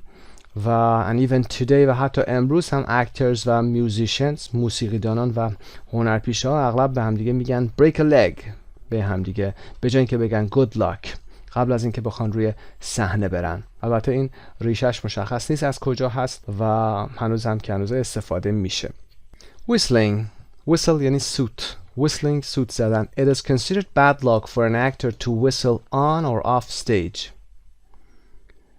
برای یک هنرپیشه سوت زدن روی صحنه و خارج از صحنه bad luck محسوب میشه، بدشانسی محسوب میشه. Original stage crews were often hired from ships that were in port and whose sailors were temporarily unemployed. در گذشته کارکنان روی صحنه تئاتر اغلب از کارکنان روی کشتی هایی که در بنادر پهلو می گرفتن استفاده می کردن و اون کشتی ها کسانی بودن که ملوان هاشون به صورت موقت unemployed بودن، یعنی بیکار بودند. These sailors, as they did on ships, often used special whistles to communicate scene changes to each other. این ملوان ها یا جاشوها در گذشته میگفتن همونطور که روی کشتی ها این کار رو انجام میدادن، روی صحنه هم برای تغییر صحنه ها با استفاده از سوت های خاصی با همدیگه ارتباط برقرار میکردن تا به همدیگه اطلاع بدن. communicate برای ارتباط. scene changes یعنی تغییرات صحنه که باید عوض میشد از سوت های خاصی استفاده میکردن. If an actor whistled, this could confuse the sailors into changing the set or scenery at the wrong time. اگه یکی از هنرپیشه های صحنه سوتی رو میزد، میتونسته باعث گیج شدن سیلرها بشه، ملوانها بشه و صحنه یا ست یا اون سینری رو میامدن در زمان نامناسبی عوض میکردن به اشتباه. Not without an audience. Audience یعنی حضار، spectators. It is considered bad luck to complete a performance of a play when there is no audience. وقتی تماشاچی وجود نداشته باشه، اجرای کامل یک برنامه و یا یک نمایشنامه بدشانسی محسوب میشه. For this reason, actors never say the last line of a play during rehearsals, or some production companies allow a limited number of people, usually friends, family, and reviewers, to attend the dress rehearsals. به همین دلیل هنرپیشه‌ها هرگز خط آخر نمایشنامه رو در طول تمرین ها rehearsals نمیخونن یا اجرا نمیکنن و یا بعضی از شرکت های تولید برنامه allow a limited number of people، به تعداد محدودی از افراد اجازه میدن که usually friends هستن، family هستن و یا reviewers که منتقدین هستن، بهشون اجازه میدن to attend the dress rehearsals. dress rehearsals هم که آخرین ریهرسال هست، یعنی آخرین تمرین نمایش که هنرپیشه‌ها با لباس کامل حاضر میشن. dress rehearsals. خب بریم قسمت بالا سوالات رو پاسخ بدیم. Number 1. Before a performance, actors often wish each other bad luck. برای همدیگه bad luck یا بدشانسی آرزو میکنن که خوش شانسی بیاره در عوض. Number 2. Whistling in a theater is considered unlucky because it used to cause problems for the scene changers.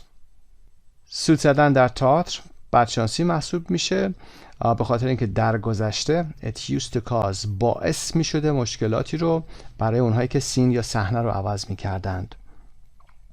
Number 3, it is bad luck to get to the end of a play when nobody is watching. وقتی که هیچ کس برنامه رو تماشا نمیکنه یا نمایش رو تماشا نمیکنه، این بدشانسی میاره که بخوای تا انتهای نمایشنامه بری، تا انتهای نمایش رو بخوای بری. See, choose 5 new words or phrases from the text, check their meaning and pronunciation, try to learn them. سعی کنید کلماتی که براتون جدید هست رو پیدا بکنید. حالا اگر whistling هست، performance، rehearsal، کلماتی که حالا براتون جدید هست رو پیدا کنید. pronunciationش که همون علائم فونتیک هست رو از دیکشنری در بیارید و اینکه حداقل یک جمله به انگلیسی براشون مثال بزنید و بنویسید. بریم قسمت بعد.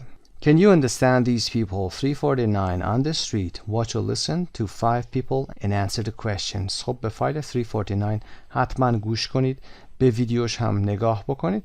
بعد بیایم مکالماتی که اندرو، ادریان، رایدر، هلن و ربکا داشتن بیایم به سوالاتشون پاسخ بدیم. Number 1. Andrew plays at least 5 sports. اندرو حداقل 5 ورزش رو انجام میده. He says I play soccer, basketball, lacrosse. lacrosse به صورت L-A-C-R-O-S-S-E نوشته میشه. One word، یک کلمه هست. نوعی چوگان هست.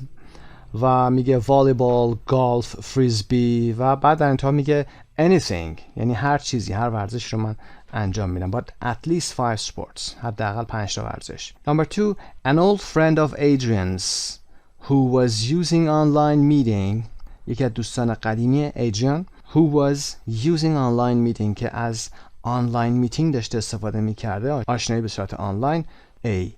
Thought the person looked less attractive in real life. فکر کرد یا متوجه شد که شخصی رو که در اینترنت دیده بود در زندگی واقعی looked less attractive، کمتر جذاب به نظر می رسید در زندگی واقعی. Number 3. Ryder hasn't cheated by looking at another student's exam. رایدر تقلبای زیادی کرده، انواع تقلباش رو گفته، اما hasn't cheated by به این شکل تقلب نکرده by looking at another student's exam، با نگاه کردن به برگه دانش آموز یا دانشجوی دیگر هیچ وقت تقلب نکرده. Number 4. Helen likes dirty or dirty dancing در واقع هست که اینجا حذفش کردن. از فیلم dirty dancing خوشش میاد because some of the actors in it are attractive، به خاطر اینکه بعضی از هنرپیشه‌ها توی اون جذاب هستن و یا دلایل دیگه رو هم آورده بود I like dancing و غیره. Number 5. Rebecca chose her profile picture because she and her siblings look funny in it. ربکا پروفایل پیکچرش رو به این دلیل انتخاب کردش که اون و خواهر برادرش توی اون تصویر فانی به نظر می رسیدند. و can you say this in English? Do the task with a partner.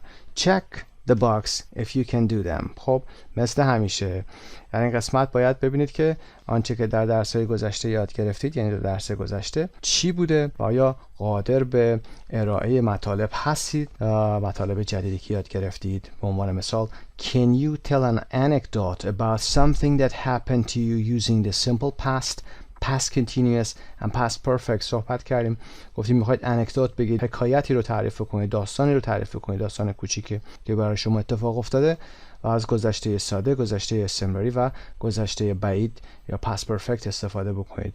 به عنوان مثال بیاید بگید در مورد خودتون یه اتفاقی افتاده. I was reading a newspaper in the living room when I heard a voice calling my name from outside. I opened the front door but couldn't see anyone. The person who had called my name had gone. خب ستینگش رو میایید با حالت استمراری شروع میکنید. نشسته بودم، داشتم تلویزیون تماشا میکردم. I was reading, I was watching. بعد یه چیزی اتفاق میفته با گذشته ساده.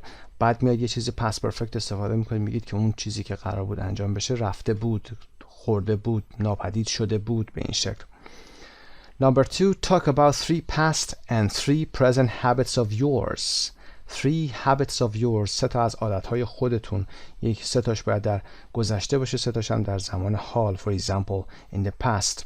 میخواید بگید I used to like ice cream. I used to watch cartoons. I used to ride my little bike. زمان حال میخواید بگید present. I usually eat out. I normally watch the news on TV every night. و یا nowadays I drive to work. خب number 3 describe a movie saying where it was set. این رو علاوه چاپی اشتباه هست، درستش بفرمایید. where it was set کجا این اتفاق میفته. where it happens. what it is based on. who it was directed by and what you thought of it. بیایید در مورد این فیلم توصیف بکنید، صحبت بکنید، بگید که کجا اتفاق افتاد، بر پایه چه چیزی درست شده، چه کسی دیرکتورش بوده و نظر شما چی بوده. For example, the movie was set in Russia and it was based on a novel written by Tolstoy. It was directed by, for example, Karpov. I liked it. It was a huge success and I strongly recommend it. Number 4, make deductions about a famous person using might be, must be or can't be. خب دیداکشنز رو انواعش بیاید کار بکنید. حالا اینجا محدودش کرده، حالا به بی میتونه انواع فعلای دیگر رو هم استفاده بکنید. بیاید استنباط بکنید از برای یک فرد مشهور و بیاید might be, must be و can't be رو استفاده کنید. به عنوان مثال I saw him or her in Paris. He or she, for example, this famous person was driving an expensive car. I think he must be rich and might have a big house in Hollywood. He or she was alone in the car, so I think he or she can't be married. خب میتونید از این ساختارها استفاده کنید و استنباط کنید، دیداکشن ها رو انجام بدید. یه بخش شورت موویزی هست که آیکونیک مووی لوکیشنز هست، watch and enjoy the movie. یکی دو موضوع در مورد همین درس‌های گذشته هست و چند موضوع جدید رو هم میاد میگه. حتما از این ویدیوها استفاده بکنید. زیرنویس هم دارند. بار اول بدون زیرنویس نگاه کنید، شاید چند بار اصلا باید بدون زیرنویس نگاه بکنید، بعد زیرنویسش رو بیاید اگر کلمه جدیدی داره استخراجش بکنید و دیکشنری چک بکنید علاوه فونتیک و بعد بیاید دوباره که با ساب تایتل نگاه کردید حالا بدون ساب تایتلش رو هم دوباره نگاه بکنید. خسته نباشید.